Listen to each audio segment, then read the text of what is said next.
Welcome to the show, everybody. It is Thursday at 7 p.m. This is the Triple Threat Vet Podcast. Welcome to the show. We really appreciate you coming out and checking it out. Want to make sure that if you want to get on the show and tell your story, hit us up at triplethreatvets@gmail.com. Be sure to like, share, subscribe, and follow. And I want to thank our last week's guest, James McCombs, came on, shared his story with Daddy James Barbecue Sauce. And this week, we have William Branum, former Navy SEAL, 5 SEAL Secrets, and founder and CEO of Naked Warrior Recovery. But before I get you to our boy, Matt Johnson, so we can wax poetic a little bit, just let you know, we're here every Thursday, 7 p.m., wax and poetic. Hit us up at triplethreatvets@gmail.com. Let's get on here and tell your story. All right, Matt, let me introduce the coolest guy, one of my favorite people in the whole world, Matt Johnson, former Navy senior chief, and he is the chief moderator of the show. What you got going on, Matt? I mean, dude, I feel like I'm a guest now when you start talking shit like that. It's amazing. Thank you. Welcome, everybody. It's Thursday. We're glad you're here. We're gonna get naked today. Don't get happy though, because you're not gonna see much. But I'm excited to talk to William. I've talked to him in the past. He's an amazing individual, like everybody we bring on here. But it's gonna be interesting. Well, one for me, it's to catch up. Ty, for you to learn more about him, and then us to learn a little bit more about his journey. But what I will tell you is we're still selling t-shirts. I don't know if you guys know that or not. We say it every week. I swear to God, you guys need to take your WIC check, go buy a t-shirt so we can give money to a nonprofit. They're there. Look at them. And if everybody doesn't know, that ugly ass green shirt is the one that's winning right now. I don't know why they think Al's is the best, but as you can see, the one all the way to the right's even better. Look at that. It looks like whiskey. That's all you need to know. The one in the middle is cool, though. Any of them are great. Go buy one and help us help a nonprofit. So they're out there to do it. SameFlagSameOath.com.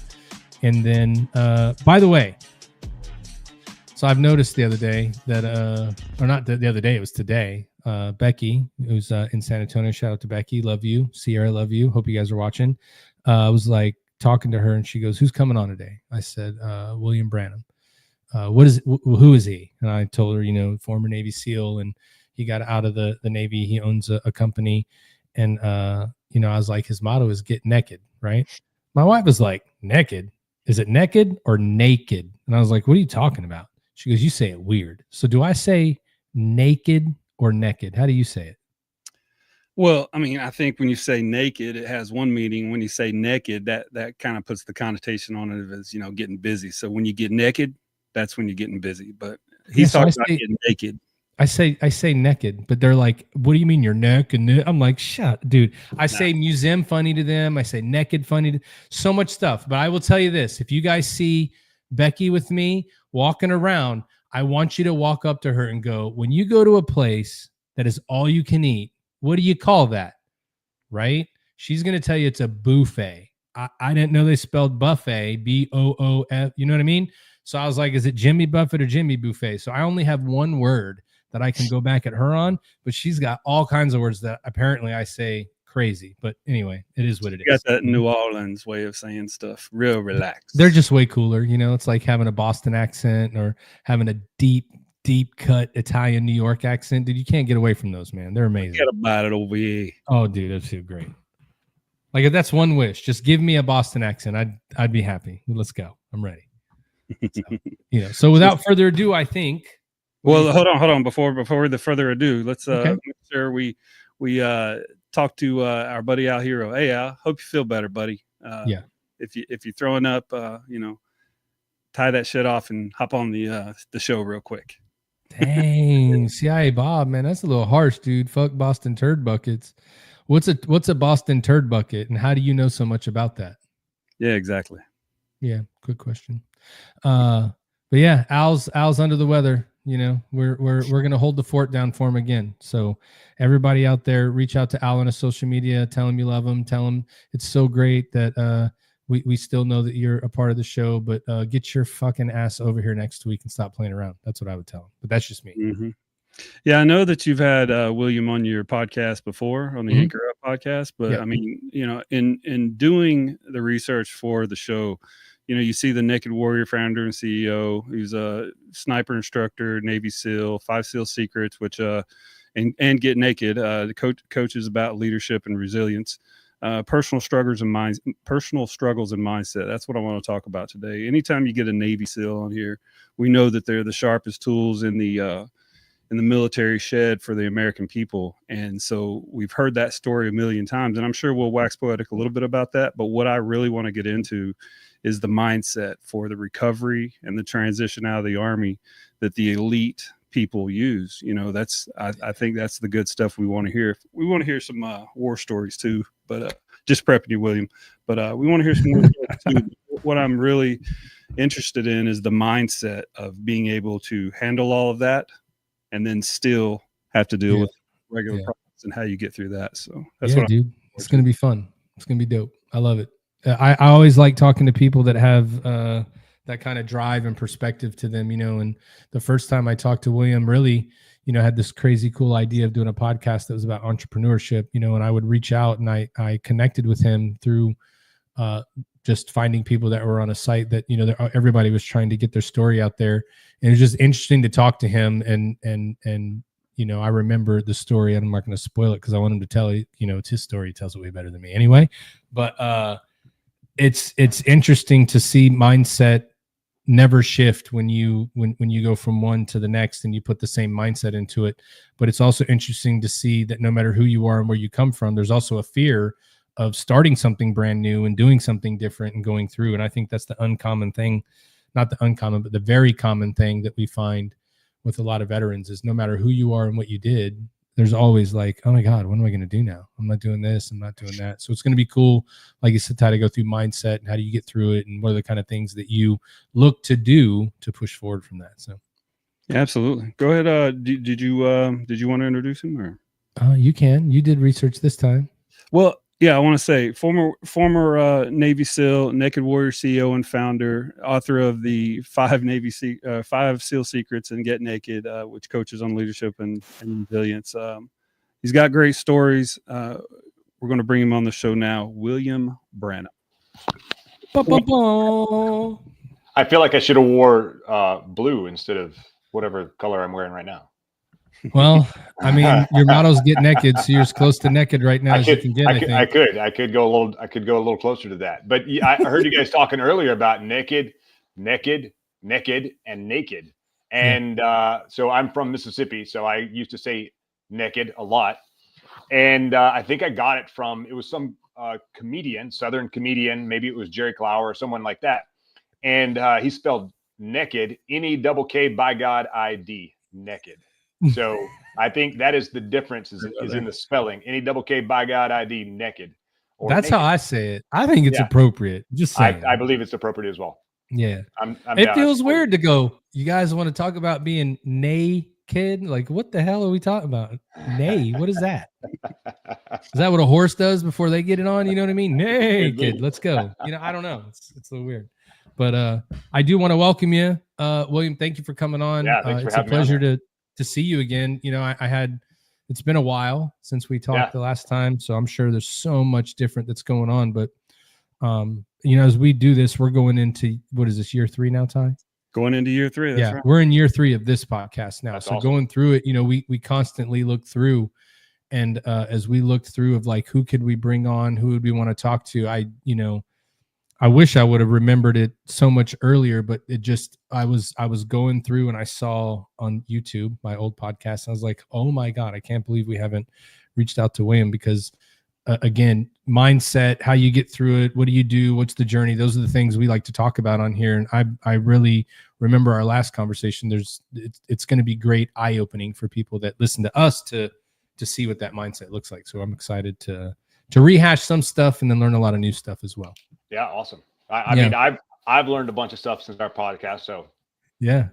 So what we do like to do on this one, not different from the other one, but what we like to do is get everybody to get a good picture of you and background and just learn a little bit about you. So what we like to do is kind of start off just telling our audience like where you're from, where'd you grow up, what kind of dumb shit did you do when you was a kid, what were your favorite things to do, and what led you up to deciding to join the Navy.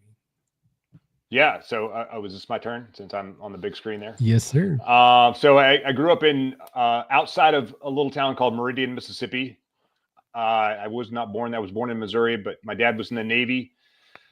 So that's where he met my mom. There's a Naval Air Station there. Grew up super poor.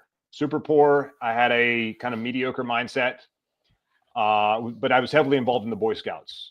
And even though I had a mediocre mindset, that was really because I didn't believe in myself.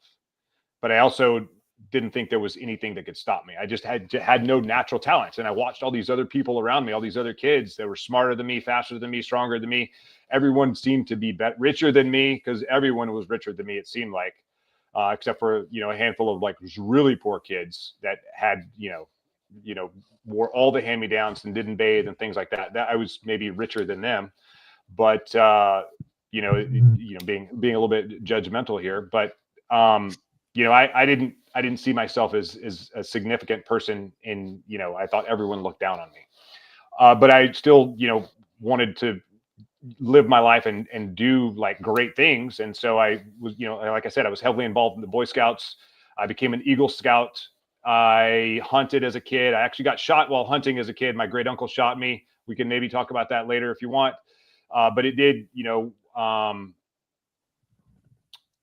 it was, I made some mistakes there, and so did he, clearly. Yeah. I would say let's get into that story right now.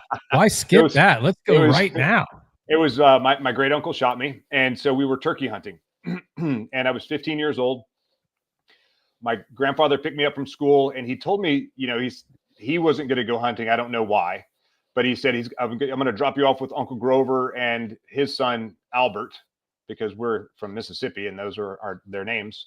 And Albert, he was, as a grown man, and he had a daughter who was a year younger than me. So the three of us go hunting.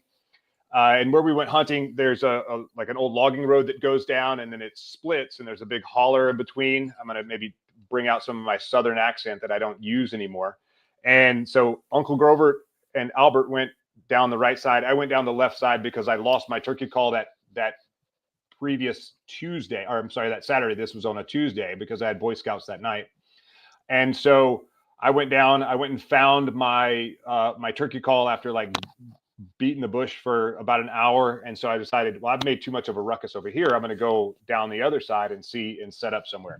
So I walked down the other road, found an area where I thought some turkeys might come in. There was a clearing over here. And so I sat next to a big pine tree, and I'm doing my turkey call. And then I see my great Uncle Grover, come walking up the logging road. So I do my turkey call, and I'm thinking, and he looks right at me. By the way, he's wearing a net over his face, so that really improved your seeing. And he also had cataracts, so he had like double good vision right at that point, which I was totally taking into consideration. So I did my turkey call. He looked right at me, and what I didn't say earlier is when my grandfather was taking me to drop me off with Uncle Grover, he said, maybe you guys could like team up, and like one person calls and the other person shoots, or you can face different directions. And so I'm thinking this in my mind as I see Uncle Grover walk up. He looks at me, he comes down, and he sits at a tree about 10 yards in front of me. So clearly he sees me with his cataracts and his face net on. There's no question that he sees me. So I'm wearing a camouflage ball cap, a camouflage jacket, old school woodland camo over my like neon green t-shirt, and I have jeans on with a net, like a camouflage net over my legs. And so I want Uncle Grover to think I'm a great turkey hunter. And so I do my turkey call. I'm being really still, and there were all these gnats flying around. And so I'm just trying to be like really like kind of move them out of the way, but I'm being very still and very very deliberate with my movements, because I want him to think that I'm a great hunter. And, we heard some turkeys gobbling over here, and I just happened to be looking, and this went on for about 20 minutes, and I think we're doing a great job. And I'm looking off to my right, thank the Lord. And when I'm looking off to the right, I hear boom. I hear him take a shot. And my immediate reaction was I was really pissed off, angry, because he just shot a turkey and I didn't even see it. So I'm mad about that. So I felt the percussion from the blast, because, when you're shooting, large caliber shotguns, when you're in front of them, you can feel the percussion of the blast. So that's what I think that happened to me. He shot something over here. And so I turned to my left to see, I'm looking for a turkey that's flopping around on the ground because he shot it, but it's just a thicket. You can't see like 2 feet into the woods right here off to my left where I think the turkey is. And so then I look back, I start looking around because I'm trying to find this turkey. And then I get like really hot. My body just like gets really hot. And like I get this metallic taste in my mouth and I get, I start feeling kind of weird. And I'm like, I must have bit my tongue because that's why I have the metallic taste. He must have scared me when when he took that shot. And then I start feeling like different sensations in my body. And I'm like, wait a minute, there's no turkey. I feel kind of weird. Metallic taste in my mouth. My face is starting to feel like it's swelling up. My whole body is just super hot right now. I think maybe he shot me and I'm going to have to shoot him back. And so, and so I'm like, if I spit blood, that means he shot me and I'm going to shoot him back. And so I just gather up all the spit in my mouth and I spit and it's just nothing but blood. And I'm like, wait a minute. I don't want to shoot him because he shot me. He's my great uncle. I'm a nice person. He's a nice person. Maybe it was an accident. Maybe it was something else. And so I'm talking myself out of being shot because it's that easy to do.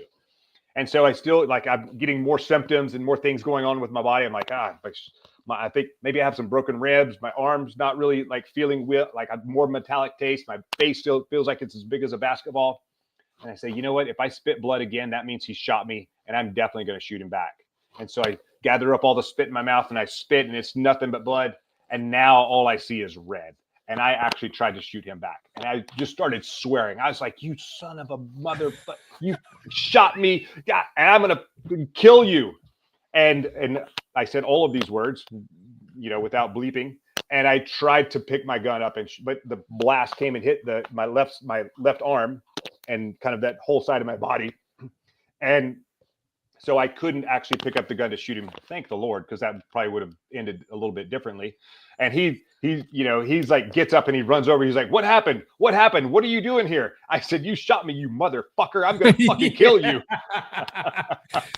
And he did the smartest thing that he could possibly do. He ran over and he took the gun away from me.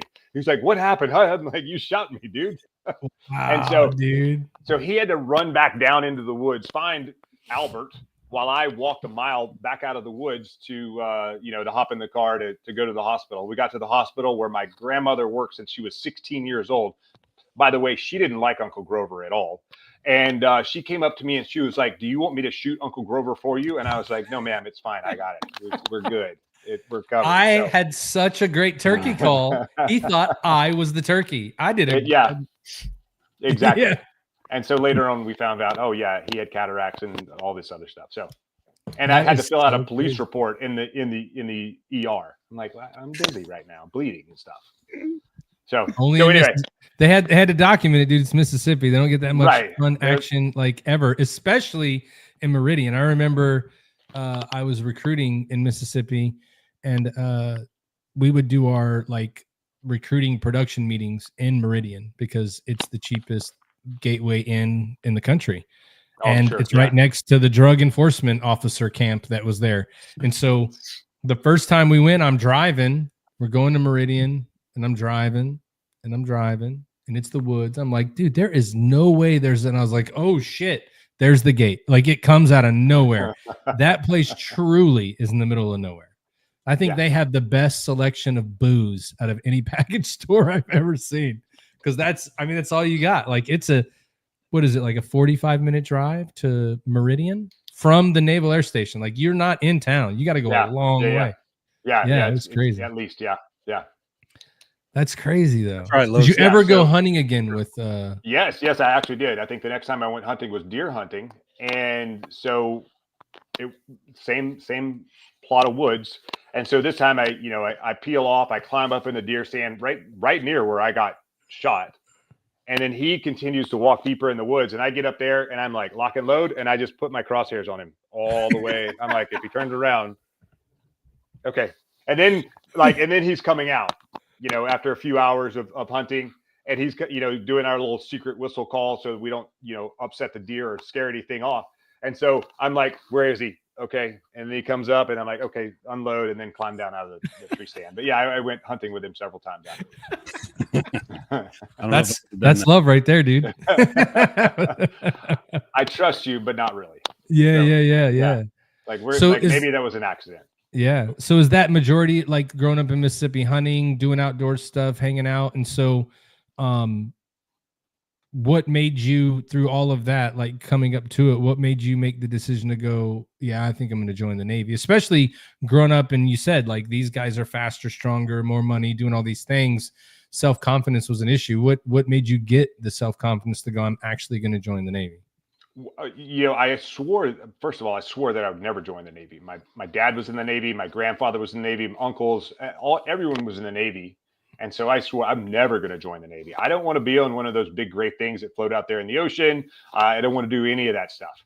I want to be on some sort of small elite military organization that sneaks around in the woods and shoots people and blows stuff up and, things like that, jumps out of airplanes. All of that sounded super cool. So maybe I was going to the Army. Maybe I was going to be a Marine. Maybe I was going to become a Ranger, something like that. I had never heard of a Navy SEAL.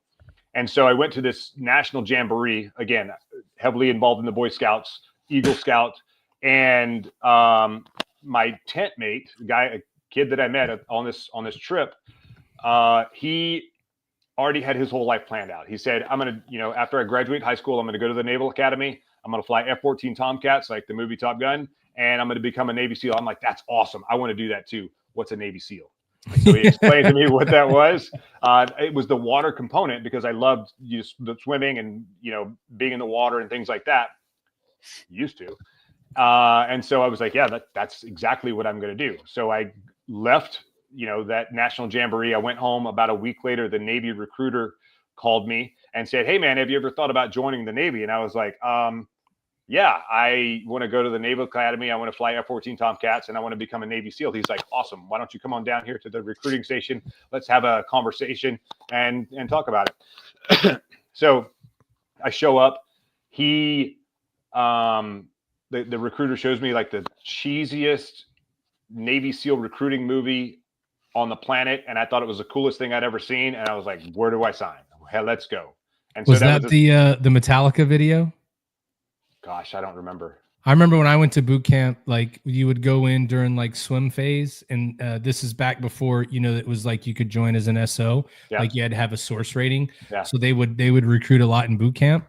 And so we would go sit in that theater room at the aquatic center. And they were like, oh, all the SEALs would come in. They play that video with Metallica. They're jumping out of everything. And it's like, who wants to go? And all the guys are raising their hands. And I was like, no. Good. Yeah, I don't remember if there was if Metallica was playing it, probably.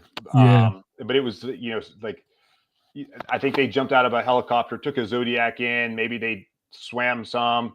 They went and like placed some demolition charges, and they're wearing like black, carrying M16 rifles, wearing like a black wetsuit, and then they run out, and then you see this like super cheesy explosion behind them, and I'm like, I'm in. Cool.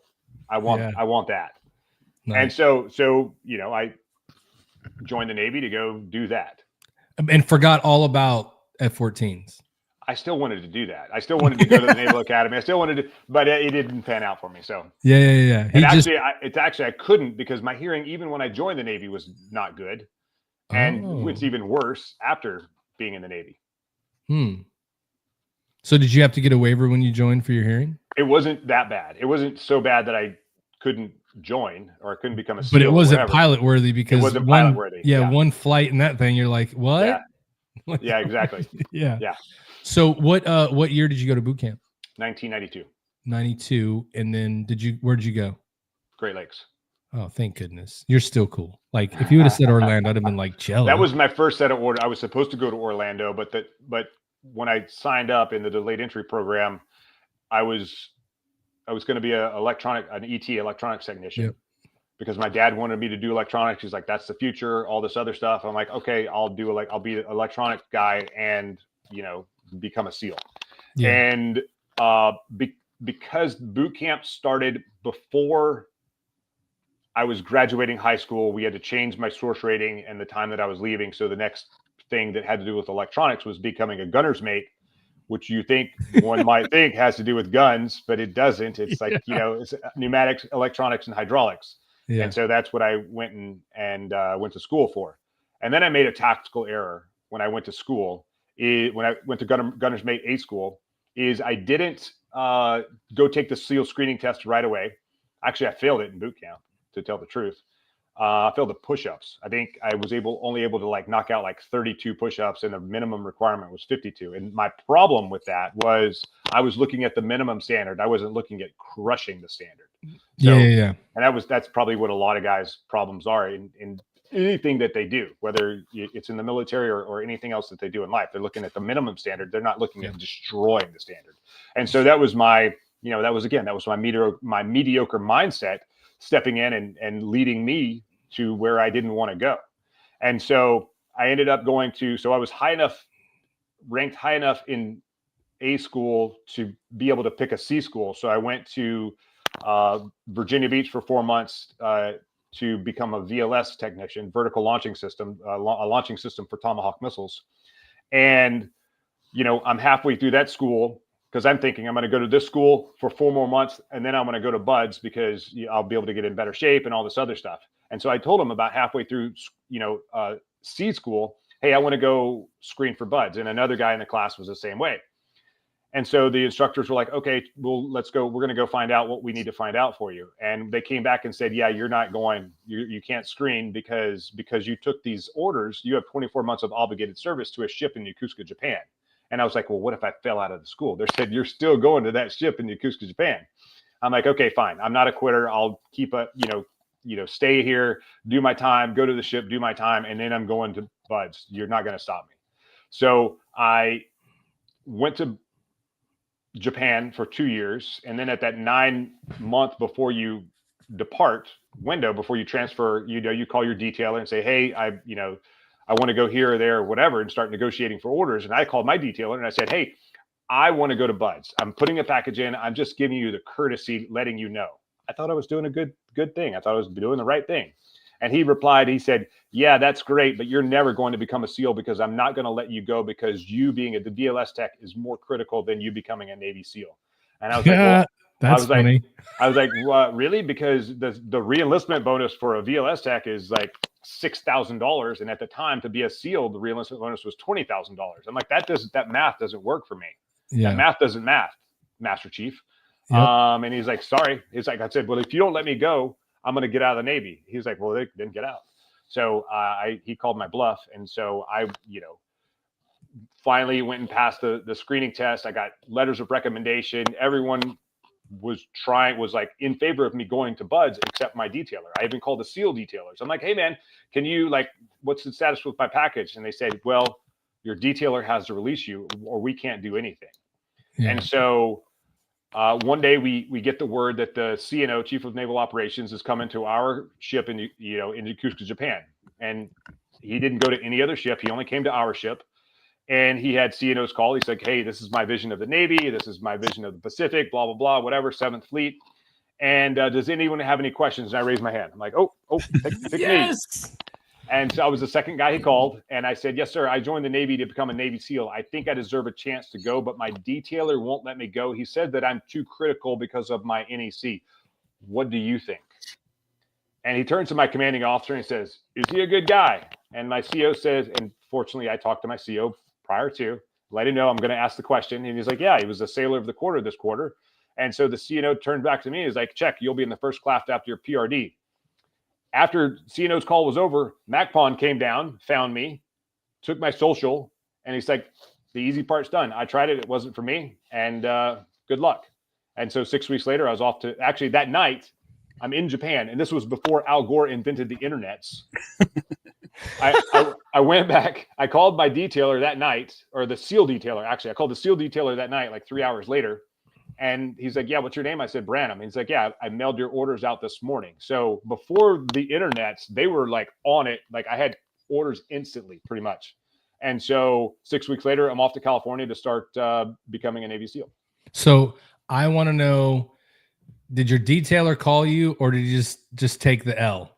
I just took the L. Yeah. Really? That's surprising to me. Even back then, I would have thought he'd have been like, listen, you think you know what you're doing? Bail out. You know what I mean? Those master chiefs back in the day, they just thought like, I control it all. I told you no, but that's dope. You were like, oh, okay. Well, this guy can make some shit happen. And then when I got hurt, so I got hurt several times in buds. Then I got hurt. And so the first time I got hurt, it's no big deal. They roll you to the next class. The second time I got hurt, they were like, "Yeah, you're not prepared to be here." So you go before two different SEAL officers. The first guy, and I still hate him to this day, and I worked for him when he was at SEAL Team 4 as a commanding officer. He was like, "I recommend you leaving, and you know, maybe you can come back later, but maybe not. I don't know." Well, and I don't, you know, I don't judge him for it. He's just doing his job. And so then I'm like, holy shit, if I leave, I probably have a chance to get to back. You know, I pissed off that detailer with, you know, the CNO, you know, trumping him. Yeah. And so I go to the next guy who's making the final decision. And I'm like crying, snot bubbles, like I'm like, what if you kick me out? I won't get to come back. And here's my sob story. And so he said, go stand outside. So I went and stood outside his office for like 3 hours. He leaves, goes to meetings, whatever. And he comes, I see my class coming in. They're all wet and sandy and gross and miserable. And I'm like, all I want to do is be right there with those guys. And so that last guy that I talked to, he comes back and he was like, what are you doing here? I said, you told me to stand outside and I'm not leaving until you tell me where to go. And it's not going to be through that fucking door. Yeah. And he said, you're right. Go check in over there, heal up, and start in the next class. I was like, roger that. So I went back and, you know, so made it through. I made it through Hell Week, broken still. I never healed up. I made it through Hell Week, broken still. During Hell Week, whatever that injury was, healed up, but I had stress fractures on the other leg. And so then I was like injured after Hell Week and I couldn't keep up on anything. And I'm like, shit, I'm going to get kicked out again. I'm like, I will walk on my hands. I don't care what I need to do. They're like, shut up. You made it through this. We know you got what it takes. Go heal your stress fractures up and then get back in class. Okay, check, Roger. And so it took me 13 months to graduate that 6 month block of training. Yeah. What was it like reporting to buds? Like when you got there, was it one of those things where you're like, this is everything I wanted? You get there, you see it, everything that's going on. You're like, this is exactly where I wanted to be. Yeah. Pretty much. Yeah. I mean, I was fortunate because I checked in. It was on a Friday. I checked in with a guy who had been to buds before, but he broke his leg, I think, halfway during Hell Week. And so they kicked him out. He was a corpsman. So he went and worked with the Marines for a year and came back. And so he knew everything. He knew where to go, what things to get. He was my roommate. I just followed him around like a lost puppy. So it was awesome. Nice. And we also went on a run that first day at Buds, like checking in on that Friday afternoon, and went for a run. And then I immediately learned that I hate running, and I hate running on soft sand. I was like, holy shit, this sucks. So he's like, that was a rude awakening. I was like, oh, I better learn this fast. Yeah. So what was the hardest thing for you going through SEAL training? The thing that you struggled with the most, whether it was the running or, you know, we hear a whole bunch of guys talking about stuff, but for you personally, what was the thing that you had to overcome? Sounds like the injuries, you know, was part of it, but like the actual training, which part were you like, man, that shit, I was nervous. The hardest training evolution in Buds is in the second phase of Buds. And I don't think you're going to find one SEAL that will argue with me on this. And it's called pool comp. It's basically you're wearing these, and there's some videos on the internet somewhere, and you're wearing this Jacques Cousteau style double hose regulator, inhalation hose, exhalation hose, and you just crawl along the bottom of the pool. And it lasts about 20 minutes. I'm like, I'll go do Hell Week twice in a row before I'll go do pool comp again. And you can't, let's go. And so basically you're crawling along the bottom, and the instructor's like, swim down, they tie your hoses in knot, rips your mask off, punch you in the stomach, under your straps, and you have to put I have micro lungs. I have a hard time holding my breath. And so they tie your hoses in knots and you can't breathe, and you have to do everything perfectly, procedurally perfectly. And so the first time I did this evolution, I failed it, because, if it's an inhalation hose problem, air coming in, you can take your tanks off. If it's an exhalation hose problem, you can breathe just fine. You don't need to take your tanks off. But I couldn't untie this thing over here. And so I needed to loosen up my straps to get the thing off. And so because I did that, I didn't follow the procedures perfectly. I failed it the first time. And so now I'm like, shit, don't fail again. And so this time I'm crawling along the bottom. They're, beating me up, tying my hoses in knots. And someone told me something once upon a time. They're like, if there's a bubble, there's air. I'm like, okay. And I would work on this knot and I'd a bubble. And I'd get some more air. And I'd work on it some more and get some more air. Well, there's a knot. It's called the whammy knot. And the whammy knot is supposedly the knot that you can't untie. And so the idea is you can't untie the knot. Then you say, okay, you reach up, you ask the instructors permission to go to the surface. They give you permission to go to the surface. They swim down. And then before you can go to the surface, you have to take your tanks off, do everything, do all these procedural things on the bottom, wait for them to come up to you, while you're underwater. And then you give them the okay, they give you the okay back. Then you take your weight belt off the back of your legs, you put it across your tanks, you take your lips, you touch them to the bottom of the pool, then you open your mouth, exhale all the air out of your lungs, and let the instructor bring you to the surface. It's just safety things and procedural things. Well, I untied apparently 3 whammy knots in a row. And at some point, the instructor pulls me up after I finished untying and I was like, what happened? Did I fail? He was like, no, bro, you untied 3 whammy knots in a row. You passed. I'm like, you're like, yeah. Thank the Lord. Because if you fail, it's on a Friday. And then you have the whole weekend to think about oh my God, if I don't the pressure just gets, so it's best to pass it the first time. Yeah. Be done with it. The more times you fail it, the more stress and pressure, and guys got kicked out left and right because they couldn't, they either it's amazing. You make it through Hell Week, you think you're good. Well, we had guys fail dive physics, dive medicine. We had guys fail pool, they get rolled back all the way to the beginning of second phase if you fail pool comp. And so I'm like, that's not for me. No, sir. It's not happening. So, wow. So yeah. Once you finished through there and got out of Buds, what was the first place you went to after that? Where did you go first?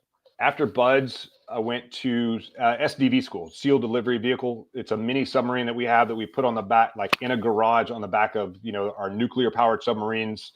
We go underwater, we go places in the world and do things that no one knows anything about. So I went to SDV school, learned how to drive that little mini submarine. Then I went to airborne school. So I learned how to fall down for 3 weeks with the Army. It was awesome. Airborne, sawdust pits and all. So, and then from there I went to the team, eventually got my Trident. We had, back then we had what we called SEAL tactical training. So Buds, you just learn how to be gritty and learn some very, very basic sort of land warfare skills, and you learn how to dive, and you just learn the most basics. Really, Buds is just a selection process.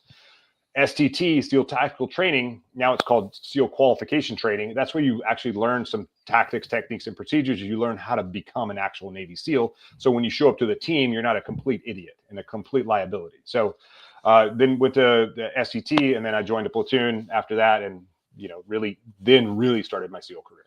Nice. And what year was that where you actually made it into the teams? 90. So it was 92, 95, 97. So what was it like from 97 to 01 in the SEAL teams before 9/11 hit? So deployments workups were great. We traveled around, learned how to be a SEAL, got ready for combat, ready for gunfights, learned all the skills that you needed to learn in order to deploy. But we were deploying for basically for European vacations. And back then we were deploying to very specific areas. So SEAL Team 4, I started off on the East Coast. So SEAL Team 4 was South America. SEAL Team 2 was Europe. SEAL Team 8 was also Europe, but they were also doing a lot of riding on ships to do a lot of VBSS, visit board, search and seizure, shipboarding stuff.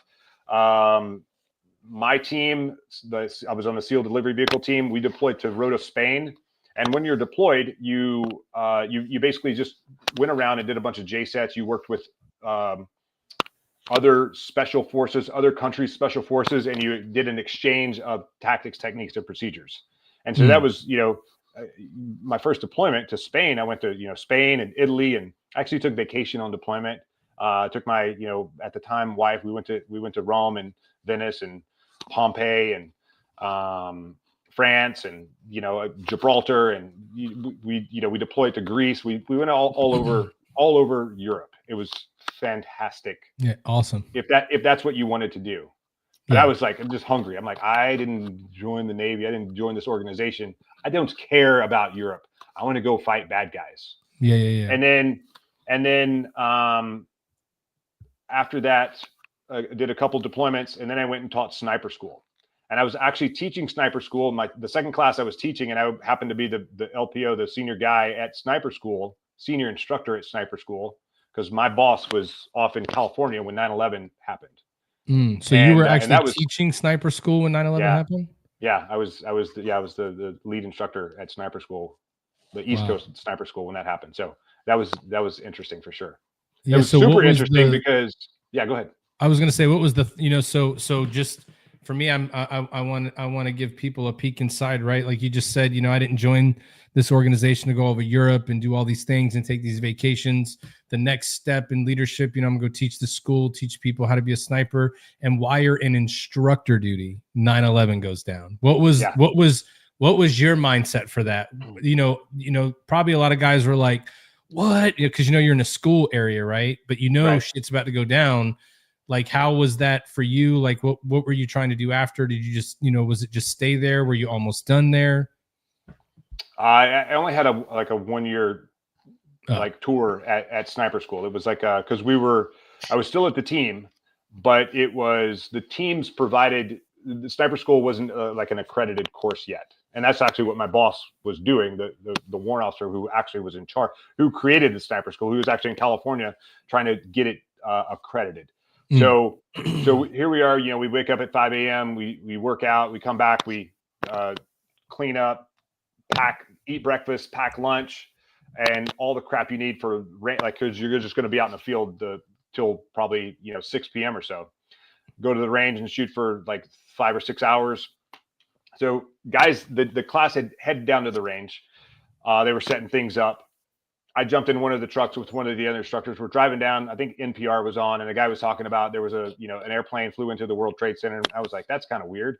Like, what kind of dumbass flies into the World Trade Center? I'm thinking like some midlife crisis dude, and and I think that's what a lot of people thought. And then the newscaster said something about, when Al-Qaeda tried to blow up the World Trade Center a few years ago with put a bunch of demolitions in a box truck and parked it in the garage underneath. And they had just fixed the foundation, just finished fixing the foundation of the World Trade Center. And then the guy talked about a commercial airliner. And I'm like, there's too much talk about airplanes flying into the World Trade Center. Let's go back. I turned to my buddy, the other instructor, Jeff, and I said, let's go back and check out the news. I think they'll be fine down at the range. So we went back to the classroom, turned on the TV, and we saw the first tower on fire. And I was like, oh. Ooh. Then they talked about, I think, the plane that crashed in Pennsylvania. I don't remember. Maybe the Pentagon. I don't remember. But at some point, I was only had been in the in the Navy like 9 years at this point. And now I made probably the smartest decision I probably could have. And I didn't even realize it at the time because I was very I don't know what the hell I'm doing. And so I was like, you know what, let's just call the class back up, because maybe they have family that lives in the World Trade Center in that tower, or maybe they were on one of those airplanes or something like that. And so as the class is coming back in with their sniper rifles and bags and bullets and all their crap, we watched the second plane smash into the second tower. And then we immediately knew there was some stuff going on. And so we watched the news for a while. And even though I'm the senior instructor, I'm nowhere near the senior instructor. I'm in charge. But I have guys that were working for me that were in 16, 18, 19 years. I had guys in the class that were in 16, 18, 19 years. I've been in for 9 years. And then these guys all turn and come to me, and they're like, this is like positional leadership. And they come to me and they're like, hey, what do we do?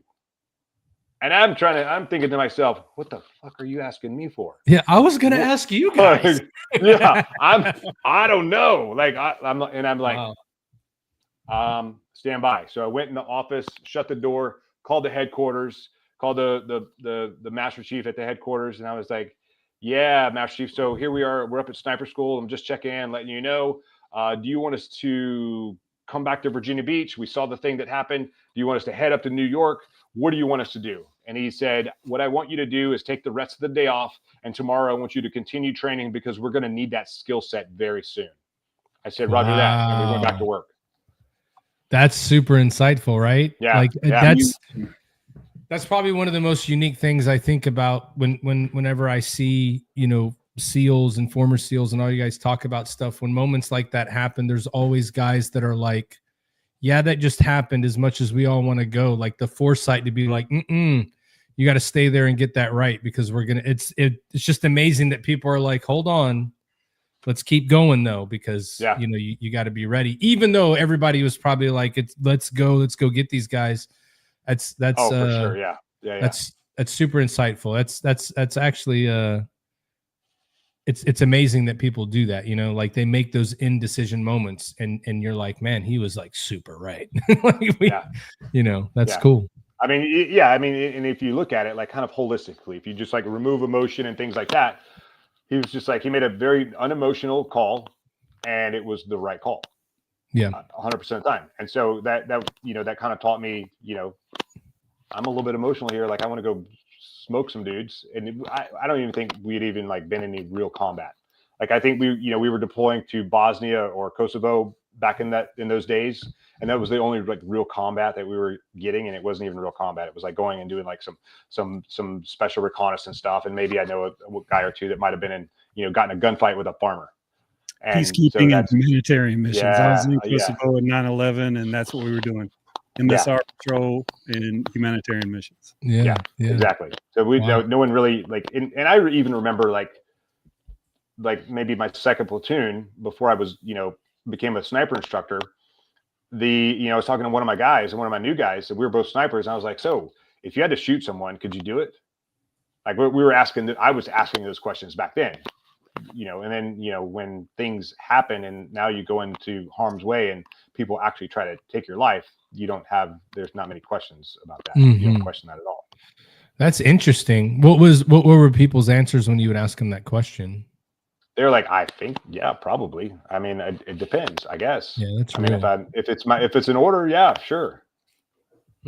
That's real. Cause it is a difference though, right? Being a sniper versus being in a gunfight, because the sniper has a decision, right? Versus like my life is in danger. Reactionary. Yeah, exactly. So that's a very interesting perspective. I've never heard it put like that. Like, would you do it? And people are like, I mean, if you told me to, I would. All right, well, good. I'm telling you to do it all the time. It was a different world back then, pre 9/11. It was a completely different world. 9/11 changed it all. Yeah. And how many total deployments did you wind up doing over to Iraq and Afghanistan? 7, 4 to Iraq and 3 to Afghanistan. Wow. I'd go do it again if they would. Yeah. You and Ty like the same number of deployments over to that area. Ty did 7 over there too. Awesome. I was just, you may have heard about me. I think I did. I think I saw your name on the wall over there. Right. Exactly. Yeah. So for going over there, so obviously you probably were going in there right in the beginning of Iraq and Afghanistan. What was the most unique thing for you coming from, you'd been in the team since 97, you're coming into 01. Now we're in a true conflict. What was the biggest lessons you guys were learning about what it's like to be there versus what the guys today, like they're immediately coming in and everybody's got like an encyclopedia of things of like, this is what you do in these situations, which I'm sure coming from European vacations to vacations in the desert, 2 different things. What was like the biggest things you guys had to overcome?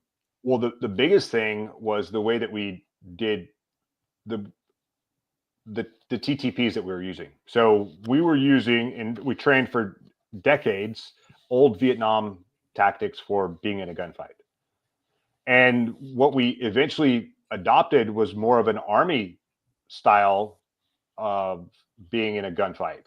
much more kind of individual movement drills. I forgot what IMT's individual movement training. I don't remember what it's called, but where you're like your own little element, and you move around as you need to, and you communicate in a certain way. We stopped doing this, like, you got a line of people, and like the guy over here, he's running behind everybody, like, as basically getting shot to run to the end, and then like doing this peeling thing. So we started moving like, as a unit, like this. Yeah. And, we started communicating differently. We started using night vision goggles and lasers and communicating non-verbally. And we changed everything that we did, from how we did, gunfights out in the open, out in the urban environment, to how we did close quarters combat, because the enemy learned our TTPs and they adjusted their TTPs to meet ours. And then we're losing guys going in buildings. And actually, the Army, Green, I'll just say Green, they refused to change their TTPs. They kept doing this hostage rescue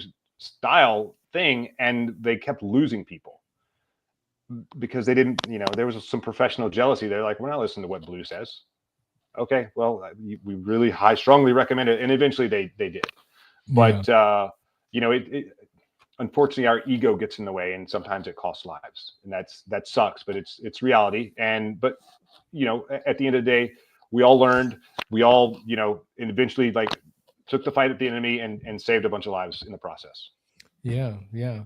So for you, and how many total years in the Navy? 26. So coming up on 26, 7 deployments overseas, all the time you had in the SEAL teams, this is where we can start to get into that transition. So I don't know, Ty, if you want to take a break. I'm cool if we don't take a break, but let's keep going. Yeah. So coming up into 26 years in, 7 deployments, all the stuff that you saw, all the things that you've been through, the back and the forth and all the challenges.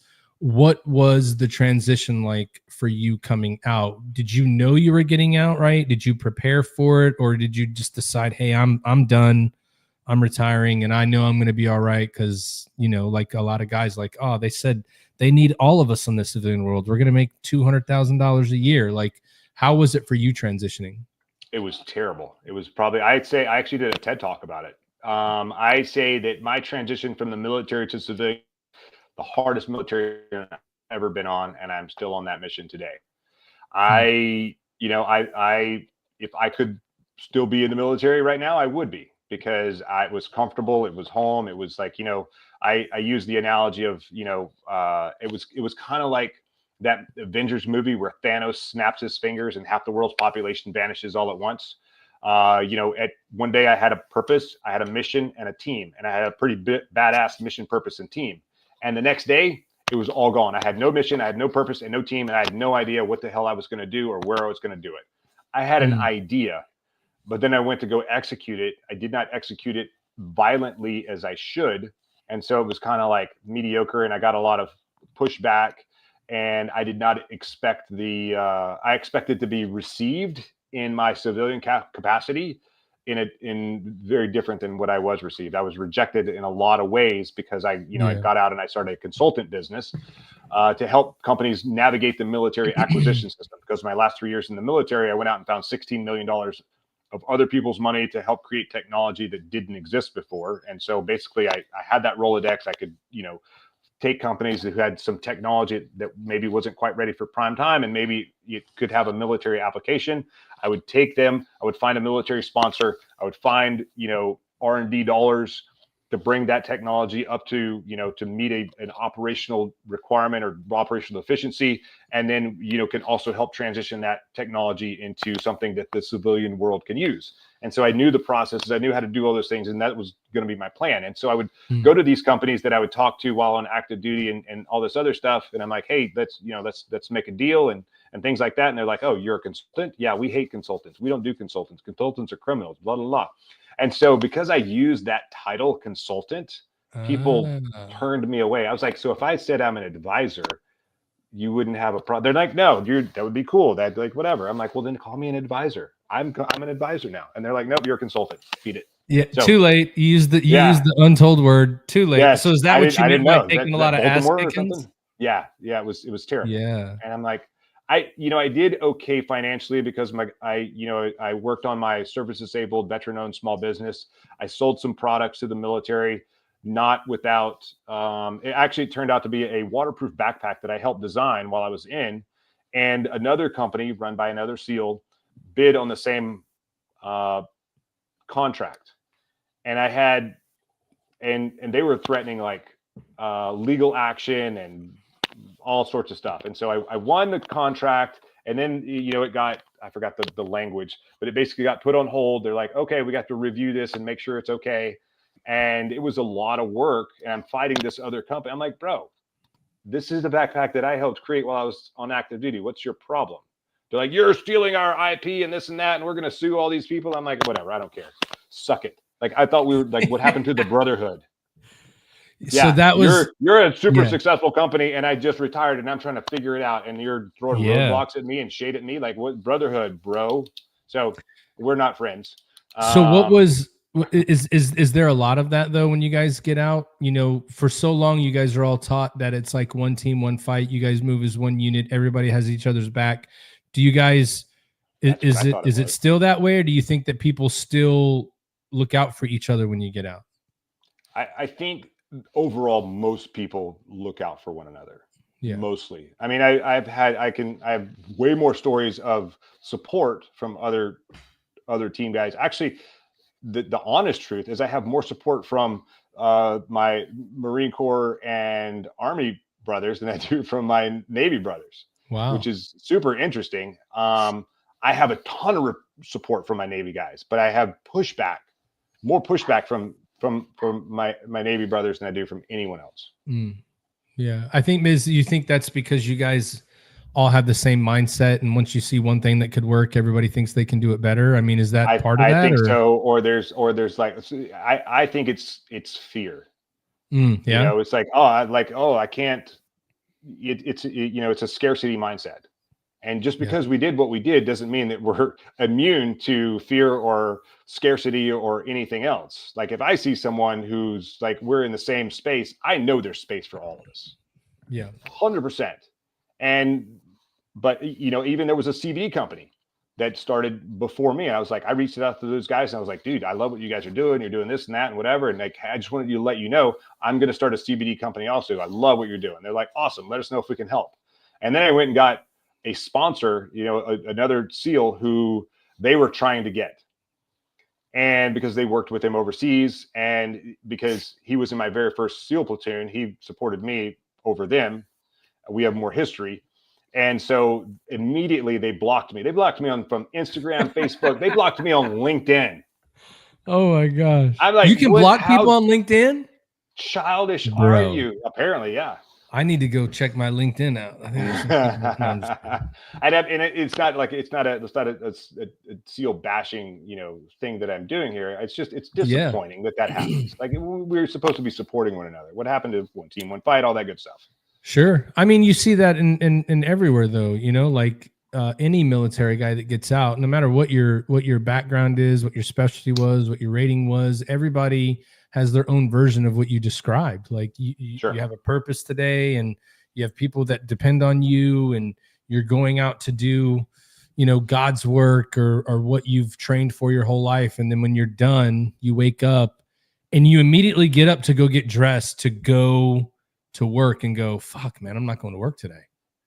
Oh shit. Like, what am I going to do? Yeah. And then that's when it kicks in, right? It's almost like, the hangover's gone now. We partied it up. It was great. I got time to rest it out, but now, oh my God, I got to figure things out. And there's a lot of that. And I think a lot of it too, not just from people in our own community, but that's the big struggle for veterans now, just in civilian companies. Civilian companies can't believe a guy that did 20 plus years in the military only wants to come sit at a desk and do this one thing and not be in charge of shit. I don't even care. I just want to come to work. I want to get a paycheck, and I want to be a part of a team that I can contribute to. I don't want to run it. And then they always tell you you're overqualified. And it's like, dude, I just told you I don't care about your job. But what scares them is, in my opinion, this is my opinion, what scares them are the questions of, oh, well, if you have a difference with a coworker, what are you going to do? Well, I'm honestly going to ask them, are you okay? Is everything good? Like, is there anything going on at home? Like, what's going on? Because you're different today than you are normally. And they're like, wait, what? Like, oh yeah, you're supposed to care about people, right? Not just be like, I'm writing you up, So those are the things that scare them, I think, because they see, oh shit, people are going to really like this guy. Yeah. So I'm in jeopardy. So now it's survival of the fittest. So it's just the same thing, but from a different mindset. And it sucks, but that's the one thing that, we don't prepare for getting out, right? That's why I asked about the transition, like it sounds like you at least had the opportunity to do a little bit of what you got out and started doing, right? Yeah. But a lot of guys get out and they're not prepared to go. You're going to go do an interview and some kid like 15 years younger than you is going to basically make you feel like you're an idiot because you didn't answer the question the way that all the people should answer it when they come in. Like you didn't get that training. Nobody told you. That mission brief wasn't given to you. But what you can do is go kick in doors and lead people to the promised land and do all these things. But we haven't taught you how to say that on this side of the fence, right? You're walking into interviews using acronyms and telling war stories, and then people are like, oh my God, this guy's going to be a problem. Like, I'm scared for him to come to work tomorrow. And we're just like, but you just asked me to tell you about me. That's all I'm doing. We don't prepare people for that. And it's a disservice. We could get better. We should get better, but it's crazy. What are you going to do? What are you going to do? Sometimes we figure it out. Sometimes you got to do. Yeah. That's it. At the end of the day, you just got to figure it out. Yeah, absolutely. So and that's what it wasn't even close to what I said I was going to do. Oh, for sure. What did you think you were going to do when you got out? I thought I was going to get out. I had some buddies that were kind of in that consultant space, and I was going to help companies kind of navigate whatever. I liked working. Some of the things that I did on active duty is I ran the program for, body armor, all of our combat equipment, all of our everything that the SEAL wears, from the uniform to knee pads, something as stupid as knee pads, to the color of our uniforms, the color of our camouflage, the infrared, how well it blends into the darkness and doesn't shine under night vision goggles. I worked on body armor carriers, ballistic protection, eye protection, the night vision goggle mounts. I worked on, science, like different science and technology projects where we had a system in the teams called the Operational Deficiency Report, ODR. And when I got to my last command out in Hawaii, and I, went to the headquarters for my last 3 years, I went to the acquisition department, which is where I worked at the headquarters in Warcom. So I had some experience there. And so my boss said, okay, we've got all these ODRs that we need to do something about them. And what are we going to do? If we don't do something about them, we should just tell the headquarters that they're not a operational deficiency anymore and close them. And so we just went through them, and he's like, okay, who wants to do this weird infrared beacon thing? Yeah, I'll take that. Who wants to do this wireless communication thing? Yeah, I'll take that. So I just took all these things that I thought were interesting, and I went and did a bunch of research, and I went and found companies that might be able to solve this problem that we have, solve this deficiency. I took them, I became the military sponsor. Then I reached out to other organizations that aren't like most people in the military think that the SEAL teams have an R&D, research and development budget. We do not. We're the same as, just the regular Army or Air Force or Navy unit anywhere else in the world. As far as that goes, we don't have the authority to do that. So what I would do is I would go find organizations that had that charter to do research and development. I would partner with them. I would get their money, basically, and give it to these other companies, and they would create technology that we needed for our operational deficiency. So I took those things that I did in my last 3 years, and I was going to become that consultant. Yeah. And I got to work with, companies like Patagonia and who knows what and whatever. And so it was cool. I had fun. It was great. And so I wanted to continue that just on the reverse, on the outside. So again, were you able to call yourself a consultant while you wore the uniform? No, absolutely not. I didn't even try to do that while I was in uniform, because it was like, I was very by the book. I was just kind of curious because they'd be like, "Oh, our consultant in the Navy." You get out and be like, "I'm a consultant." They're like, "No, Right. fuck you." Yeah, like, no, I said that for like 3 years. Yeah, I was just a senior chief, underwater communication, bunch of stuff. So like you were that. more of a liaison for us between the two companies to marry them, and then kind of be able to do that. I was managing those programs. Yeah. Nice. Yeah.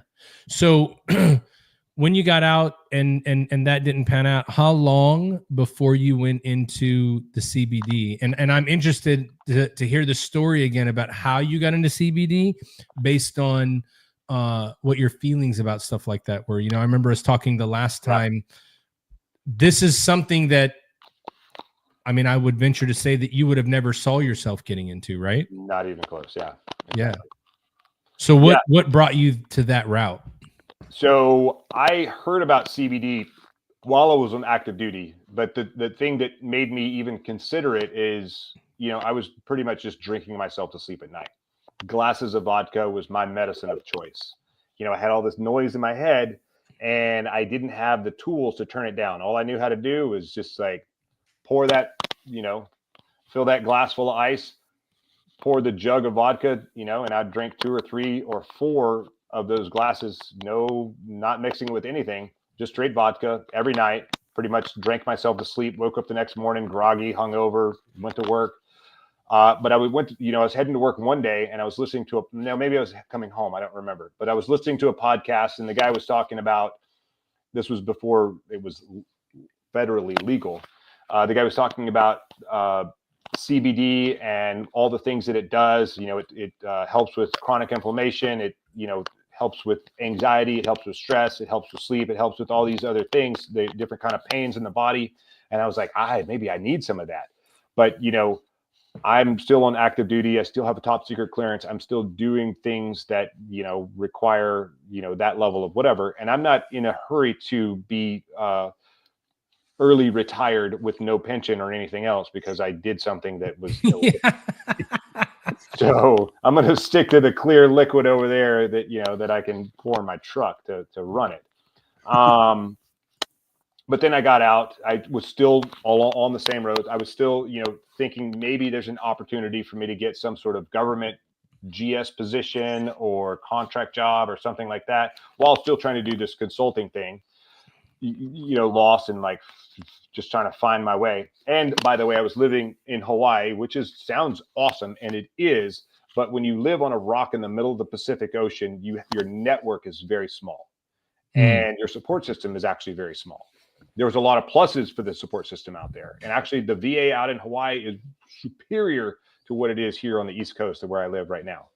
But just, they just take much better care of us. And just like, they're like, oh, we don't have it in-house. We're going to send you out in town. And it's limited, right? You're on an island. It's not like they can tell you to go here for whatever, right? Like right now I'm in Connecticut and I go to the VA hospital and it's like the service is just not what it is out in Hawaii. It just, it's unfortunate, but it is what it is. So anyway, so I was, I was probably been out about a year at that point, and I was in Virginia having lunch with a buddy of mine and the guy that was in my first platoon. And I was like, after we finished lunch, I said, I think I'm going to head out to see if I can find some CBD here in Virginia, because I think what you have here is probably better than what we have in Hawaii. And he's like, oh, you want CBD? I've got some at home.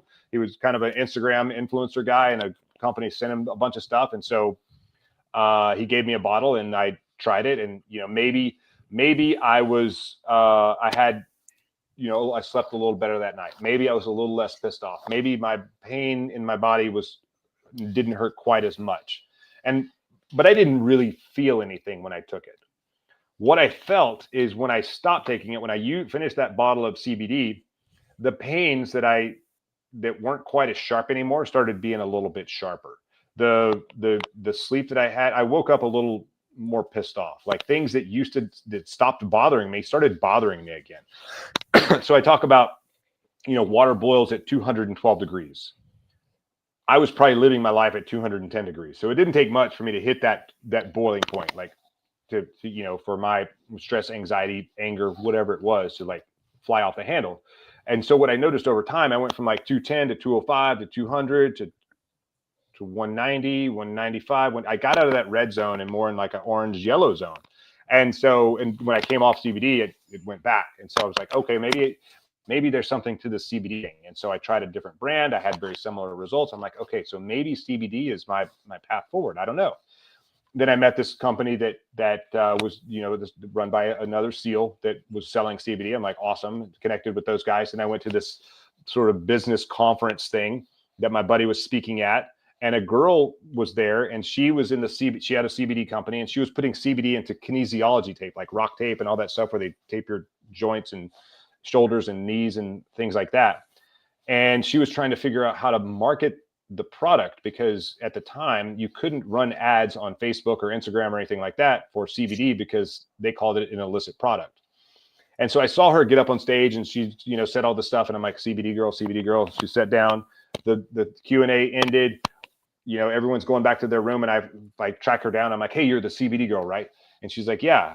And I told her who I was, and I said, I want to do CBD. I want to be in the industry. I think this is my thing. And she was like, really, I wanted her to hire me. And she was like, so do you want to do A to B, B to B, or B to C? And I was like, I don't know what those letters are. I want to do C, B, D, CBD. And she was like, that's nice. That's cute. So she said, why don't you start your own CBD company? And I said, I don't know how to do that. And she leaned in and she said, you are a Navy SEAL. You can figure it out. And so I politely asked her for my man card back and put that in my pocket, and not to ever give that up again. That was too easy. So then I went home and I Googled, how do you start a CBD company? And I found out that the industry is like extremely dirty. It's cleaned up tremendously since then. And many of the products back then don't even have CBD in them, or they had toxins like heavy metals and pesticides and herbicides and things like that. Like you don't want to be putting poisons in you. If you're putting a medicine into your body, you don't want to be putting a bunch of toxins in your body at the same time. So I went and found like the best suppliers that I could possibly find, and they're still the best in the market today. I partnered with them and started Naked Warrior Recovery. And so so just questions that I have from that. So you realize this helps, then you realize what's in a lot of CBD that's made. The ones that you were taking prior, I would imagine were pretty legitimate ones if they made you feel the way that you did, or did you have to go out and research and walk me through, like, some didn't have it in it, some had it in it. What was your R&D like for you to jump into this thing? Like, I need to go do this.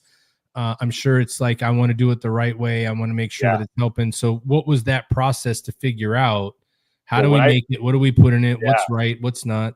Yeah. So when I took fortunately, those were good. There were sort of reputable brands. There were different qualities of CBD. So there's three different kinds of CBD out there. There's a CBD isolate, which is the lowest, I'm going to say, quality. Still a good product, but it only has the molecule CBD. So they extract the molecule CBD, because in the cannabis plant, in the hemp plant, hemp is marijuana, marijuana is hemp. The difference between hemp and marijuana is the amount of THC that's in the dried weight of the plant. So marijuana, if it's above 0.3% THC in the dried weight of the plant, it becomes marijuana. If it has 0.3% or less in the plant, it's hemp. If the two plants are growing next to one another, unless you're an expert, you cannot tell. And actually, you can't even tell then if you are an expert, unless you test it. So we'll just call it cannabis.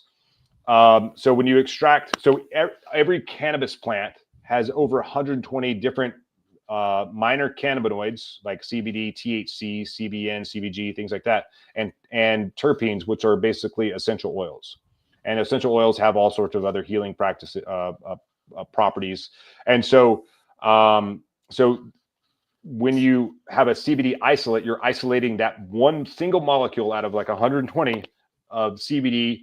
It becomes a white powder. You add it to an olive oil or an MCT oil. MCT oil helps it cross the blood-brain barrier, so it can, help in the brain. So that's why you have a lot of MCT oil in, as a carrier oil for CBD products. But isolate is the lowest quality because it gets rid of all the other minor cannabinoids and terpenes that are in the oil. A broad spectrum oil is, I would call it, the second best. And the only difference between a full spectrum oil, it has all the minor cannabinoids and terpenes in it to include, small amounts of THC. Well, some people aren't cool with THC, or they're afraid of drug testing or things like that. So most of the products at Naked Warrior Recovery, we made to be broad spectrum. So they have almost all of the minor cannabinoids and terpenes, which work synergistically with the body, but we would remove the THC molecule because people are concerned about drug testing and things like that. So you could use it and not pop positive for THC. And so that was the direction that we went for a super long time. But it was, as I was doing the research and learning about the industry, it was, the companies that I partnered with, the thing that set us apart from every other company out there is we tested every batch of product that we made. Like a lot of companies were testing their, like they would test the oil that it came out of the plant, and they got that lab result. But then they ran it through the manufacturing process and created whatever the product was, and they never tested it again. Well, what we found is when you run it through the manufacturing process, sometimes you have things that go bad. Like, you don't have the amount of CBD that you say you do. Maybe there was some mold or something that got in there that we didn't detect before, whatever it is. And so what we found is we have to test every single batch that comes out. Yes, we test the oil when it comes out of the plant, but we test it again once we have the final product. So we know exactly what's in the product. So we're not saying it's got, 1,200 milligrams of CBD per serving when it only has 600 or something like that. So we test each product, each batch that comes out. We don't test every single bottle, but we do a random test, extract it, send it off to a lab. The lab tests it. We get the COA back, and then we know it's good to go. And then, put labels on it and put it on the website. So looking at the site that you have here, talk me through. So for me personally, I don't use CBD. It's something that I've heard about. It's something that's very interesting, especially knowing that I'm looking here. Like a lot of people are saying sleep. I've seen a lot of your products are like to go get good sleep. But what's the difference in like taking a gummy, doing this oil, doing those soft gels? What is the difference in each? And do each of them do different things? If you could educate people on like, this is what you use this for, this is what you use that for, to kind of let them see the broad like spectrum of what you can do with it. Yeah, sure. So can you put that picture back up just so I can kind of like walk through it. So the top picture, the top left, as I'm looking at it, is body armor. That is not a CBD product. That is it's an immune product. So it's got cayenne pepper, black pepper, echinacea, astrugula. I'm blanking on ginger, turmeric, and some other things to reduce inflammation, to boost your immune system, and things like that. So that's like it tastes kind of like Tang, like the old orange juice. I love Tang, dude. Yeah, all poor kids in America know what Tang is, bro. It's got a little bit of spice to it. I mean, the astronaut strength Tang. So yeah, so it's got a little bit of spice to it. It's one of my favorite products. The next product is at the top it says broad spectrum, but I think that's a full spectrum. Yeah, that is definitely a full spectrum product. I think that's mislabeled. I need to go in and fix that. But it has, there's trace amounts of THC in it. It's probably the oils. There is a warning on it. There's the oil in the tincture and the oil in the soft gels, which is the kind of bottom right, the sleep product. They are the highest, have the highest absorption rate for CBD. So it's, the gummy that's on the top right, that has the lowest efficacy CBD in it. It only has 10 milligrams of CBD per gummy. But I've had, customers rave about them. They're like, my inflammation, my arthritis, my whatever, all these things, it just doesn't hurt like it used to. And I'm like, awesome. Keep buying it. Here's a discount code, whatever. I'm stoked. I'm stoked that you're getting healthy, you're getting sleep, you're moving around like you haven't before. But I have transitioned in the last few years to more of more THC in the product, because I've actually found that THC is a very useful molecule for me, especially when you get a lot of stuff going on up here. And so I have this buzz to sleep combo, or buzz to Z combo. So one of those gummies, I call them the buzzing gummies, they have 5 milligrams of Delta 9 THC. So there's Delta 8 and Delta 9. Delta 8 I wouldn't mess with because Delta 8 is a synthetic molecule made in a lab. We don't actually know what it does to you. Delta 9 is actually from the plant. It's from the hemp plant. What makes it legal is it's from the hemp plant. And the way that we get around the farm bill, 0.3%, it does have 0.3% based on the dried weight of the gummy. So the way the law is written, we're inside the law. And if you've never tried THC before, I would maybe take a half a gummy and sort of experience that. Because the first time you try CBD, it might be the first time I ever had THC inadvertently, it was from a company that girl that I was like, hey, you're a CBD company. So she sent me a bunch of products out. And so there was like a little bit of, and it was a full spectrum product. And I never felt any buzz or whatever. There's a little bit of oil left in the thing. So I just like chugged it. And then, I don't know, like 30 minutes later, I'm going somewhere. And I remember I'm driving along and I get to the stoplight and I'm like, the light turns green. And I was like, how long have I been sitting here? I've freaked out all of a sudden. I'm like, okay, that was weird. So I go to the next stoplight and I stop and I feel like I must have been sitting there for like 30 minutes, which was just the length of the light. But I was like, something about this is not right. I better go home before I get into an accident or something happens. And I later figured out like, oh, that must be what it's like to be on THC. So I went home and I had amazing sleep. And then, my suppliers started creating, the gummies with the 5 milligrams. So it's 5 milligrams of Delta 9 THC and 30 milligrams of CBD. So you get a good mixture there. And so the interesting thing about CBD mixing it with THC is CBD goes in and THC goes in, it binds to these neuroreceptors in your brain, the CB1 receptors that are in your brain, and that's what gives you that euphoric feeling. What CBD does, it comes in and it decouples those the THC from the neuroreceptors and kind of protects the neuroreceptors, and it helps to bring you back down. So it gives you a very mellow, cool kind of high. And so what I have found is when I mix the buzzing gummies with the sleep gummies, the good night gummies. So the good night gummies have 25 milligrams of CBD, 3 milligrams of melatonin, and 3 milligrams of CBN. CBN is the sedative molecule in the hemp plant, which is basically what it is stale THC. So it loses the psychoactive effect, but makes you, kind of sedates you. When I mix those two together, about an hour before I'm ready to go to bed, I cannot stay awake. Like I could be fully wired and like have a cup of coffee or whatever. I'm just like, oh, I've got to go to sleep. So it's like, for me, it's been magic because going to sleep has been my hardest thing. Is the next morning? Amazing. I feel amazing.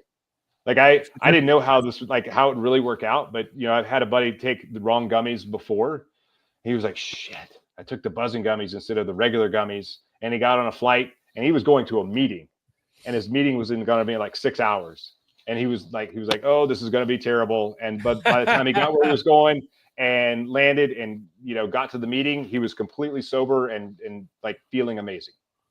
I feel awesome in the morning. Like when I take THC, I get no hangover, no grogginess, no nothing. I feel awesome.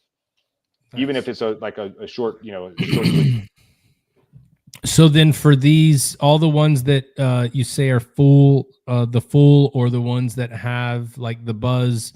So there was a question, those will show up as THC in drug tests? Yeah. So if it is will this show up? And yeah, the ones that are the buzzing gummies definitely will.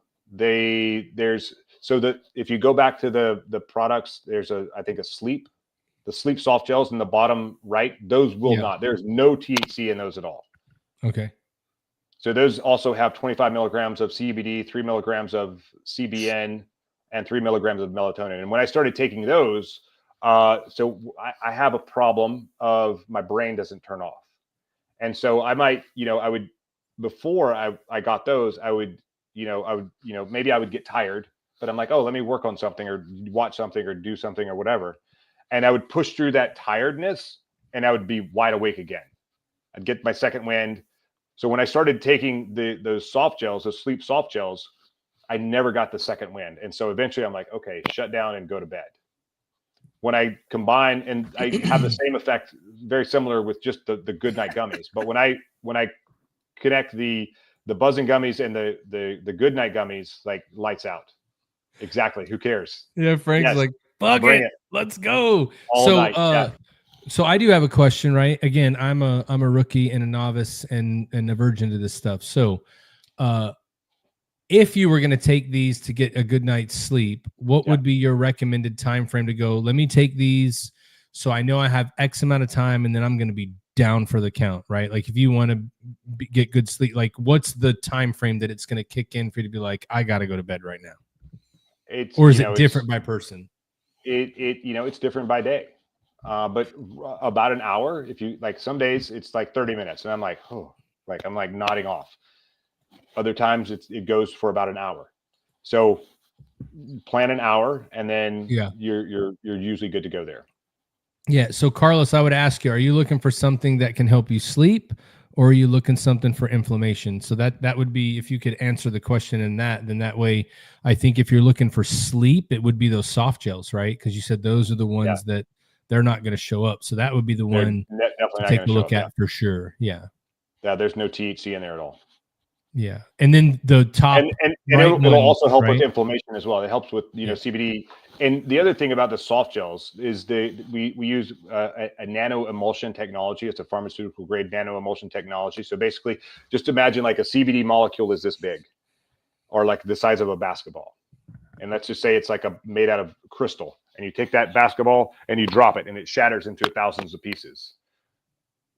Well, we put this emulsifier in there when we agitate the oil to make it into like 1,000 little droplets. And then we put this emulsifier in there and it holds the little droplets as little droplets. So the important thing about that is the smaller the droplets, the easier it is for your cells to absorb those molecules, those pieces of I think Frank's a salesman, bro. He goes, is there a veteran discount? Yes, there is, 100%. I'm going to tell you, Frank, look at that, dude. Use code. You're going to save some of that retiree money. Yeah, exactly. I'm going to, let's see. I'm trying to think of one off the top of my head. Use code CASH, CASH. I think I might have even had one for this podcast, but I don't remember. But if you use CASH, CASH, I think that will save you 25%. Yeah, and if you have a code for the podcast, we're happy to record a reel and tell everybody about it. Yeah. Yeah, I will. You guys tell me what you want the code to be, and I'll make it 25% as well. Nice. I'll do it as soon as we hang up here. Oh, well, yeah, we could talk about it after we're done for sure. Now, the only other question I got for you would be, and this for me is not on the THC side and any of that stuff, and I know that you do, coaching and leadership and help people with mindset and all that stuff. If you're a veteran out there and you're like, I'm just struggling to get ahead, right? What is the advice you give these guys to say, we all have to understand that you got to keep your head up and keep pushing forward. Eventually something's going to work out for you, but you can't always go to the pity party and be like, nobody cares about me, because then you're definitely never going to win. But what would be your advice to anyone that's on the track to get out right now, that's about to be in that struggle bus we experienced, or anyone that's currently there, right? Like, what would be the thing you tell them that would be your number one thing to help their mindset to get them through that? I would say start at least a year out. Start trying to think about what you're going to do. Like I said, I did a TED Talk about almost 2 years ago, year and a half ago, about this. And basically it was the military mission planning process. You figure out what you want to do. What's your mission going to be? Plan the mission. Brief the mission. Yeah. So basically you say, maybe I want to be a computer programmer, or I want to be a software IT guy. Maybe you need some credentials for that because you don't have any IT credentials. Start going to school now. Go figure out what that is. Go start looking for jobs now. Look at what they need what their requirements are, and ask them, hey, do that mission planning now. Yeah. And that could be for any time in your life, right? Like whether you're retiring or you're looking for something now. Like a lot of times, people don't have a year, but you do want to plan the future of what you're doing and get it into existence, right? Because it's one of those things that if you don't do that, right? Like again, being in the military, whether you're what you did at the highest level being a SEAL operator, you're just like a straight infantryman. We were taught it don't fucking matter. Nobody's beating us. Period. Yeah. It's not happening. Yeah. And we always went into things with that mindset. And it like surprises me so much that veterans enter the civilian world with the opposite mindset. Like that is the one thing. And I'm going to tell you because I did the same shit. I was like, they told me I was a recruiter and I talked to people for a living. I'm about to go be an HR, like, fucking, I'm gonna run the company. I'm gonna make $300,000 a year, and then you apply, and you're like, whatever, motherfucker. Like, you don't know what you're talking about. You don't have no credentials. And you were like, oh my god, they lied to me. And then I went, fuck, I was a recruiter. Did I lie to everybody too? I don't even know. I'm just, but if I would have paid attention to what you're saying too, right, and know what my path would be, then I would have looked to get that education or those certifications in those things, because what the Navy is good at telling you, you can do that. And what I would tell everybody out there is all of the military has the pathway to do it, but you have to go out and seek what it is that's going to be, and then put yourself in that situation and use the benefits to get those things to set your, like you can build your resume to get there. We just think because I'm a Navy senior chief, I'm gonna be good to go. They were like, nah, bro, you suck. I was like, shit. They're like, suck it, Trebek. Yeah. I feel like I'm joining the Navy again. This is bullshit, right? So, but yeah. Ty's back. Ty's back. Ty has sunglasses on. That means it's time to turn up the heat in our podcast. We're at the point of doing a hot seat.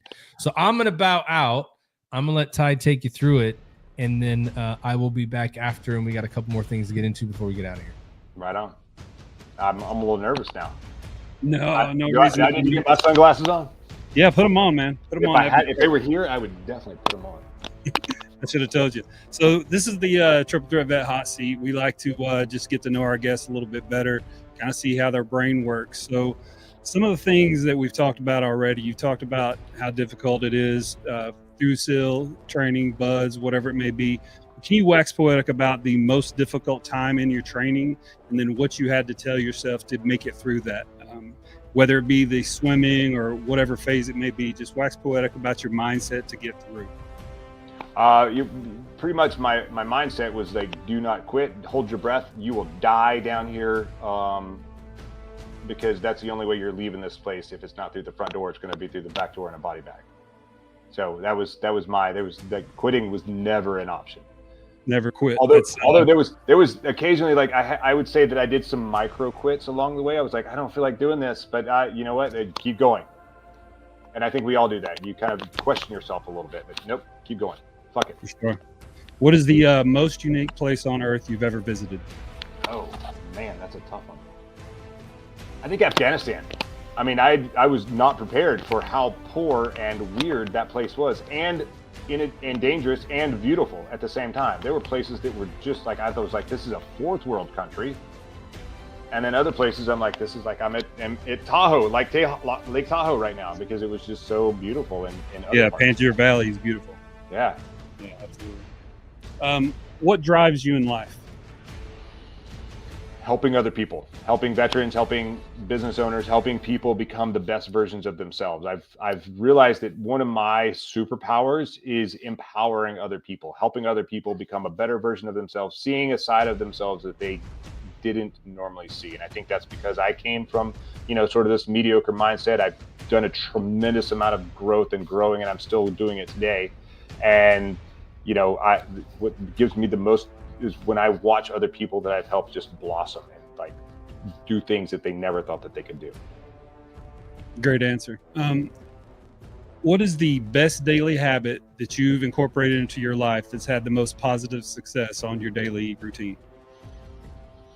I think actually, meditation, which I thought was kooky and weird and there wasn't really a place, but I have picked up a lot of baggage along the way, and meditating. So we only have so much capacity that we can carry. And so oftentimes we carry just a whole bunch of shit that we don't need. And meditation actually has helped me to like, I don't need that. I don't need to think about that. Why do I care about that? That doesn't matter. So then I can take on like the things that actually matter in my life. And I can, relationships or whatever it is. If I'm carrying a bunch of baggage and a bunch of bullshit, then I can't do anything with it. I can't bring on like new experiences or new things or be able to work through like hard situations because I've got all this stupid baggage that does not serve me in any way. And so meditating has helped me like ground myself, and actually has given me more capacity to do the things and have the relationships and work through the conflicts that I actually need to, that make me better and make my life better and make the people around me better. Love that answer. Meditation's worked great for me. Are you a early bird or a night owl? I am much more on the night side. I don't sleep in like I used to. Like I just wake up now. So I guess I'm leaning towards more the early bird, but I am, since a kid, I've been on the night owl side. Mm-hmm. Of the 5 SEAL secrets, we got number 1, never quit. Number 2, accept failure. 3, kill mediocrity. 4, expose your fears. And 5, do the work. Which was the hardest one for you to figure out? Yeah, expose my fears, because I didn't want to show weakness. I didn't want anyone to think that I was afraid. And part of that is asking for help. And once upon a time when I finally decided that I wanted to be a little more vulnerable, I was on Clubhouse, and I don't remember if you remember that app once upon a time, right when COVID happened, and it was like a live podcast happening all the time in different rooms and all this other stuff. And I got into one of the rooms, and one of the people in there was a psychologist, and I was, practicing my vulnerability. And I said, I really hate asking people for help. And she says, well, how do you feel when people ask you for help and you help them? I said, I feel amazing. It's one of the best things that I could ever do. That's like, it makes my day. And she said, well, why are you stealing that joy from someone else? And so I told her that she was mean and she can never talk to me again, because that was rude to hurt my feelings like that. But it's like the fear of asking for help oftentimes is something that debilitates us. But also fears, like these fears that like swirl around in the back of your mind when you're alone by yourself and no one else is around and you're having these arguments with yourself. Like, it took me a long time to like expose those. Like, sometimes you can just write them down and you're better, or sometimes you need to go talk to someone and work through those thoughts. So really, it was really exposing my fears was probably the one that I have worked the hardest on. Tell me a little bit about the most dynamic problem you had with the SDV. My original question is, what is the most difficult time you had in Navy SEAL training? But I kind of heard the pool story as a difficult time for mindset. But I'm familiar with the SDVs, and I know you're probably. Did you fear claustrophobia, or what's the most difficult thing that happened in the SDV? I would say, yeah, it's like this fear, this claustrophobia there. So when you're in the back of the SDV, the front is a different animal. When you're in the back, you've got 4 guys back there, and it's kind of like if you took a smart car and you smashed it in this way and you smashed it down on the top and you ripped the seats out and you sat in there with 4, like, you sit on the ground and your buddy sits in your lap, and then your buddy sits next to you and his buddy sits in his lap, and you have 4 rucksacks full of 3 to 5 days worth of crap, double bag, waterproofed, sitting in front of you. You fill that thing up with that smart car up with ice and then water, and then you get in it with your dive rig on your front and maybe a bottle on your back, and you have a regulator here, and you're wearing a dry suit or a wet suit, and your buddy's here, and you close the doors and you can't see and you can't move, and then my buddy's sitting in my lap and he does something and it rips my regulator out of my mouth, and I'm like, now I'm like underwater for however long and pitch dark, and I have no air source, and I'm on a breath hold, and maybe the SDV's coming up like that, so I have to start like exhaling so that I don't blow up my lungs and find my regulator, and so I'm just holding it here like this, and guys are moving around, and yeah, it's not good. It's And the first time that you get in there, when you haven't been in there for a long time, is absolute claustrophobia. I'm going to die. I need to get out of here. I'm completely out of control. This sucks. Oh my God. Fuck me. So that's kind of, that's being in the STV. Right. And so is, did you ever, never mind. I don't want to ask that question. Never mind. Maybe I'll ask that question later. All right. That's the serious portion of the hot seat, but let me get to the next one. Who is the greatest basketball player of all time? Michael Jordan. Okay, and why? Because he is the greatest of all time. Okay, that's a good enough answer for me. I agree. Here's the big one. Who is the best of all time, Michael Jackson or Prince? Oh, it's got to be Michael Jackson. Okay, he's why? the OG. He's the OG. He was there the longest. I mean, he turned super weird at the end, but so did Prince, but even more weird. But he did it longer, and he was more successful. I love it. All right, here we go. You knock me off of my feet now, baby. Papa's got a brand new bag. So as you can see, it's a close race. You know, right now Prince is up 35-28. But thank you very much for that answer. I'm glad I could support MJ. Yeah, absolutely. And last question: what can we do as an AAR for our podcast to get better? Oh man, it's actually really good. I've really enjoyed being on here. I've been on more than 600 podcasts, and this one was super fun, and I really enjoy it. So I can't give you any let's critical feedback, because it's been awesome. Well, that's awesome. Appreciate you. Let's bring Matt back in and let's get to some more questions. You've officially gotten out of the TTV live. You know, that's it's very, very weird that Prince for the longest was kicking Michael Jackson's ass for a long time, and here lately it's just kind of rolled up on it. You know what I mean? So it's been pretty good to see. So the only other thing that I wanted to get into with you before we kind of got out of here for the show today is I did want you to kind of go through the 5 SEAL secrets, right? Kind of like how that was born, how you brought that about, and kind of what you do with that to help people so that our listeners can hear more about it and honestly take advantage of reaching out to get help there if they need it. But I wanted to kind of let you have the moment to be able to tell us what that's about and how it works and how you came up with it. Yeah. So it started off with this, this idea, this get naked mindset that I was thinking about. I started Naked Warrior Recovery.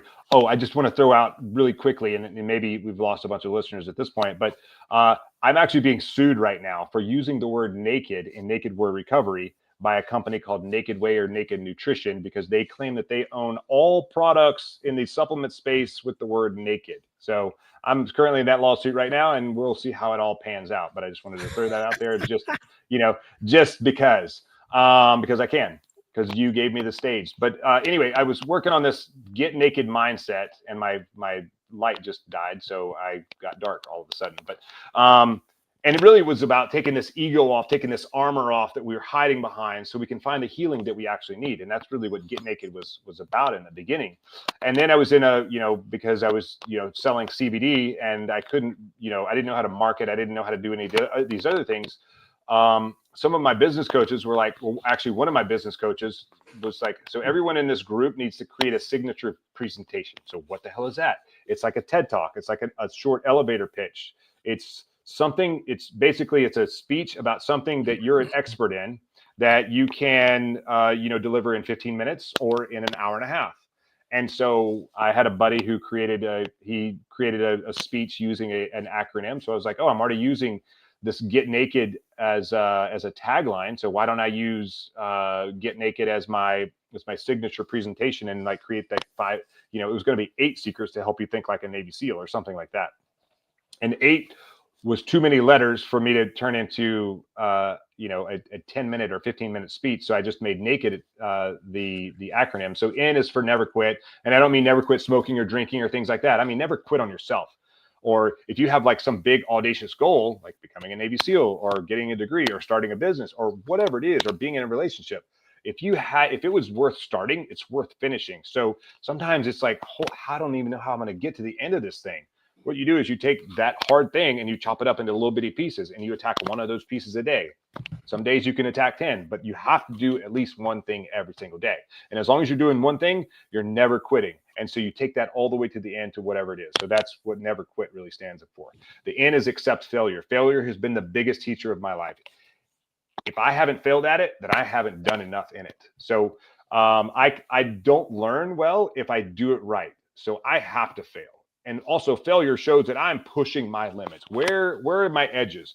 If I don't know where my edges are, I can't get better. So you have to accept failure. And that was something in Buds. Like you had all these freaking studs that were just they could crush everything, run, swim, obstacle course, great leaders, good looking, whatever it was.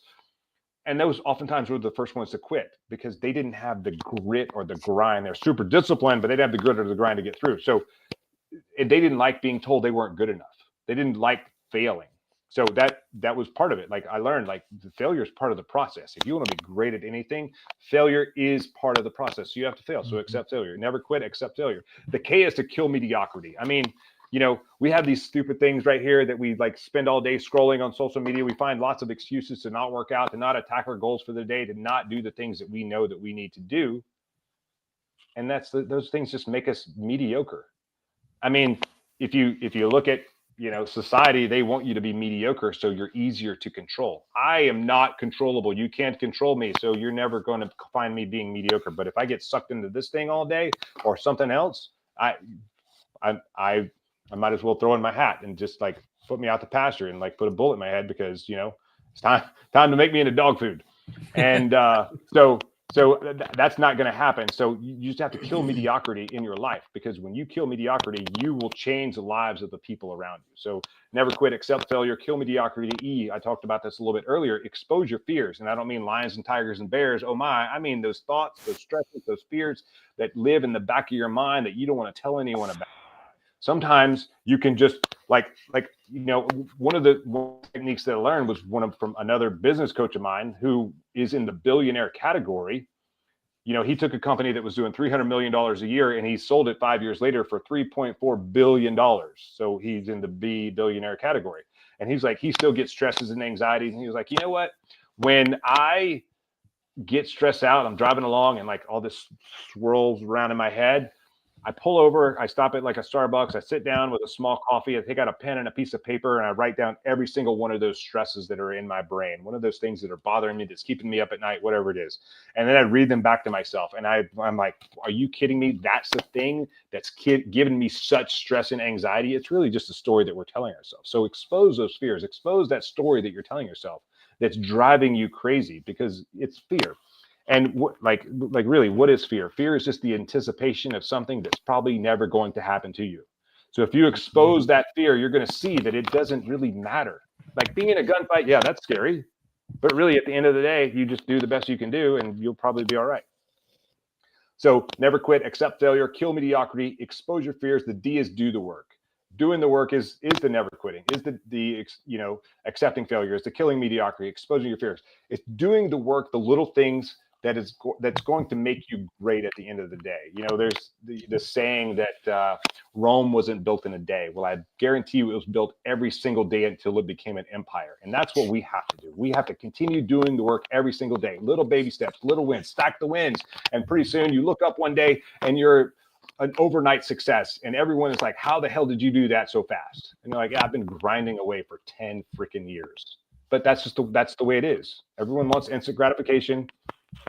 I like instant gratification too, but you know what? I also know that I'm not going to get it unless I do the stupid work. So that's what the 5 steel secrets. And, again, I call it the 5 secrets that help you think like a Navy SEAL. The never quit, accept failure, kill mediocrity, expose your fears, do the work. And I put the word get in front of naked because we're talking about taking action. So if you want to think like a Navy SEAL, you have to get naked. Yeah. So, what's crazy, a lot of those things, in a journey to come through it, what do you talk with like young entrepreneurs or veterans or people that are looking to change their mindset? Like there's the accept failure one. They're all important. They all mean something, but I think, and I'd be interested to see your take. I think the accepting failure is the part that most veterans struggle with, because we're trained, we're taught to do the job, we know what we need to go do, we're prepared to go do it, we're top notch in everything that we do. And then when you get out and you have to start this new journey, all you do is fail, which we're never used to doing. What is your best advice for people to start to accept failure? Because you have to understand you're going to fail. Like if you want to go start a business or you want to build anything big, you got to be willing to lose for 5 years and do nothing. And, you know, that's what you hear people say all the time, is you got to be willing to fail for a long time before it comes through. What's your advice to people on that one? Because I feel like, just me looking at it, that's the piece that we struggle with the most, is failing, because then you start looking for excuses. It's not my fault. I wasn't prepared. They could have done better for me. And we never look at ourselves and go, just keep fucking going. Right. I mean, it's what do you tell people if that's their obstacle they have to overcome? I'd say awesome. That's awesome that you failed. I mean, if you look at, God, what's the guy's name? The guy who invented the incandescent light bulb. Thomas Edison. He learned more than 10,000 ways to not create the incandescent light bulb. Yeah. So every time that you like run into a roadblock, that's awesome. You know that didn't work. So don't do that again. Pivot, try something else. Pivot again, try something else. Pivot again, try something else. You're just learning. And it's an education that you couldn't pay money to get, is the experience. Yeah. I mean, failing sucks. I hate failing, but I love failure. I hate failing, but I love failure. That it's kind of an oxymoron, but it's the motto that I live by. It's more important to take action and fail than it is to sit around. Well, I don't have enough information. I need to do some more research. I need to, and never take action. You know, execute. Like if you have a 60% plan, execute that thing as violently as you can. If it fails, that's okay.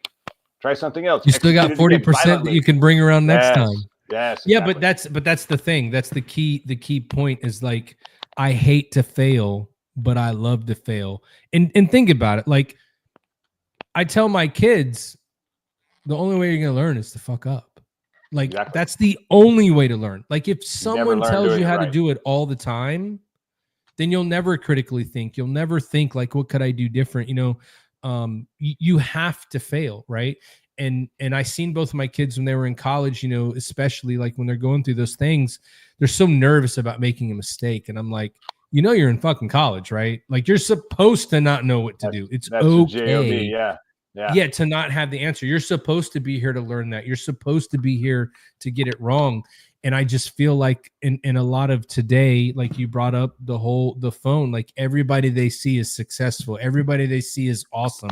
Everybody they see is living their best life. And it's like, how do I compare to that? And I'm just like, dude, you got to stop looking at that shit.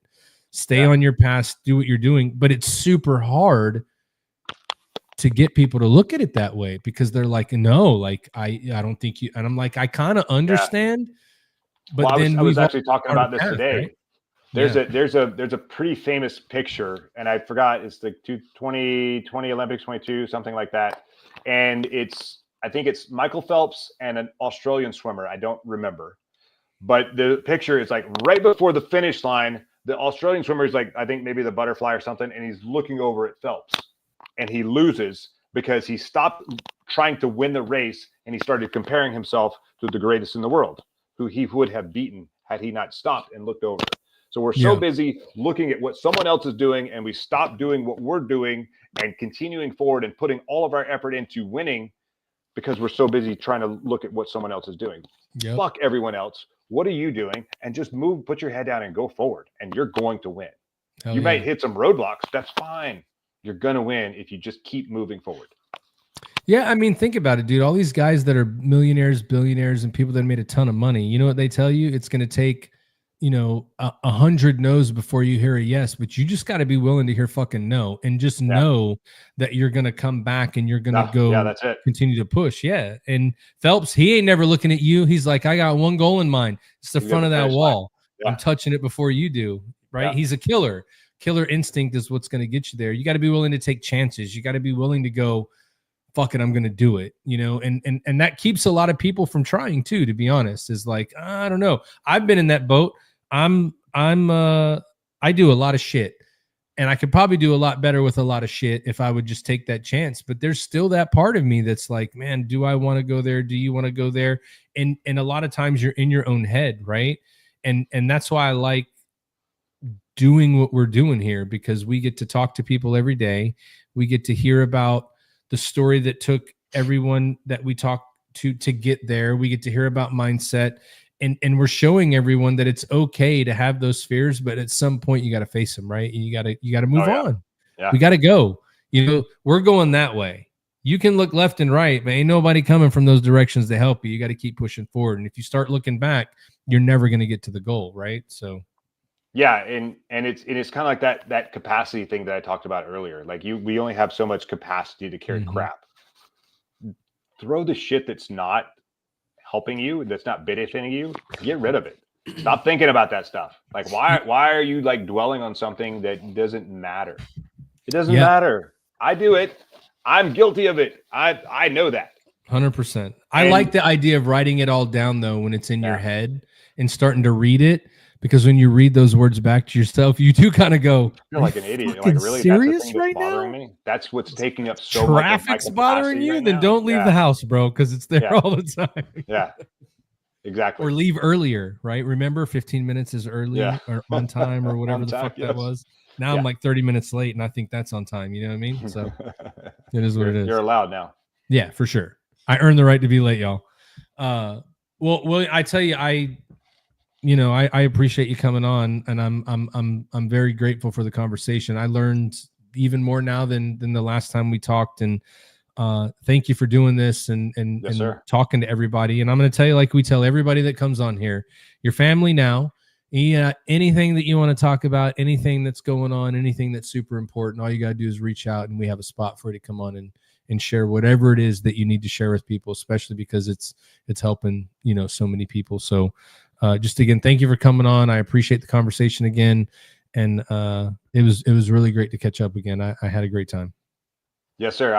I'm stoked to have come on again and to meet you, Ty. And yeah, I had a blast. Like I'm like, hey, oh, it's 8 o'clock. But here. you It's didn't meet our Albert. Let's fucking go. Yeah. No, I haven't. You didn't meet our Albert. We got to bring you back on to meet our version of Albert, our version of Albert. Yeah. But thank you very much, William. I did deploy a bunch. I was in Kosovo, Afghanistan 3 times, Iraq. So some of the insights that you've talked about are, you feel like a lot of times that you're talking directly, like the preacher's talking directly to you.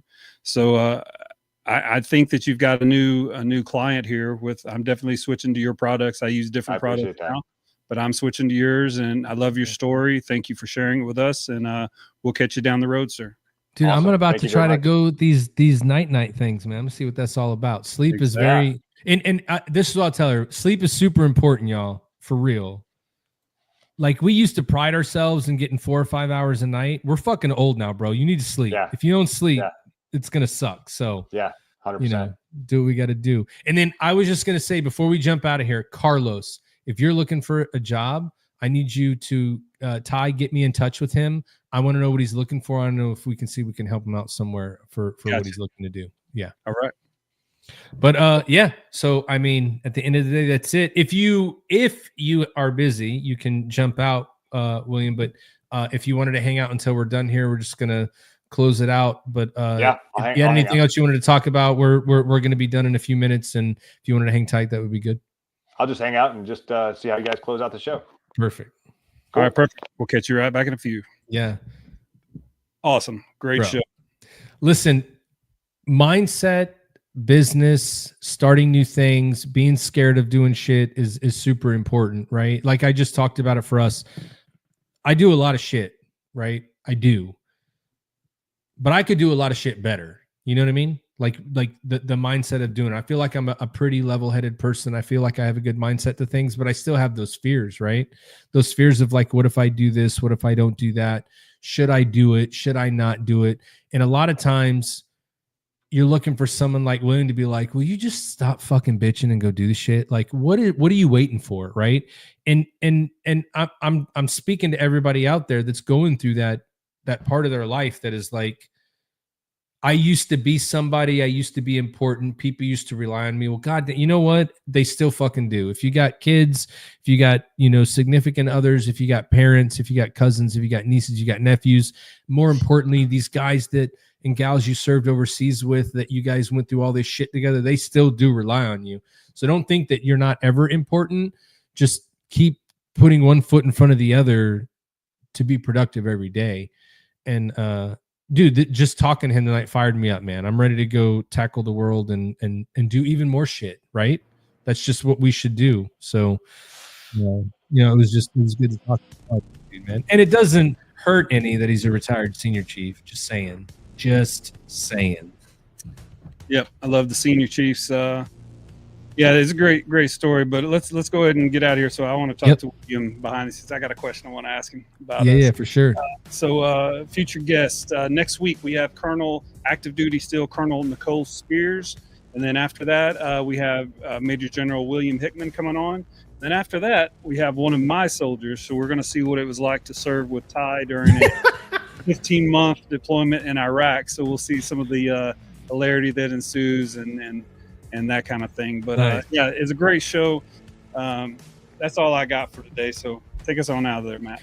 Yeah, man. Again, everybody, every Thursday, we appreciate you being here. Thank you for coming in. Thank you for listening. Thank you for learning more about the people that are out there helping veterans and first responders and just people that need help in general. Ty told you in the beginning, triplethreatvets@gmail.com. If you want to tell your story, you just got to reach out to us. Like we'll find a way to make it happen. Remember, every story is an important story because it's your story, right? So that's one thing that we like to push. And then I'm just going to plug it again. We're fucking selling t-shirts. So if you want to spend some of that hard-earned WIC money, SNAP money, maybe you just did your taxes because you're late on them like me, use that tax return. Spend $25 and help an organization get some money. SameFlagSameOath.com. Go check them out. There's our shirts. Or just share it with someone you think that spends their money on dumb shit all the time, because this is good dumb shit at the end of the day. But yeah, help us help a nonprofit at the end of the year. And just stay tuned. We're coming up on a lot of busy things that are coming up in the next few months, so we're going to be sharing a lot of that soon. So again, thank you everybody for listening. We appreciate you being out there. Remember, we do this on Instagram, Facebook, TikTok, Twitch, YouTube, and then Friday it's going to be available everywhere you listen to podcasts: Apple, Amazon, Spotify, and all those other odd and end ones that they matter, but I don't know what they are right now. So, but it's everywhere you're going to be. Share it, like it, subscribe it, tell people we're out there. Help us grow a community so that we can help more people just like you. And with that, I'm out. What are we doing tomorrow? Tomorrow? Mm-hmm. Oh, we're going to go see Bubba Wesley fucking kill it on stage. We're going to see Bubba Wesley. It's going to be my 50th birthday celebration. Bubba Wesley's playing at Sawyer Park. Oh, snap. So if you're in the greater Houston area, come on out Sawyer Park, see Bubba Wesley. He's a friend of the podcast. We're going to go out there and celebrate him, and I'm turning 50. So let's do this. Let's have some fun. Dude, we got to go find a 50th birthday shot in that bar. Oh yeah, I'm sure they're going to listen. It can't be like, I want not just like I got you covered. Tomorrow I got you covered. I might. Fuck, Cole's going to hang out with his friends this weekend. Whatever. They make Ubers. We're good to go. Let's do it. All right, man. All right. I'll see you tomorrow, Matt. And for everybody out there watching, we love you. We'll see you next time. Al, I hope you're not puking and shitting everywhere. Get better soon, buddy. Love you, Al. If you or someone you know is in crisis, contact the Veterans Crisis Line at 1-800-273-8255. Then press 1.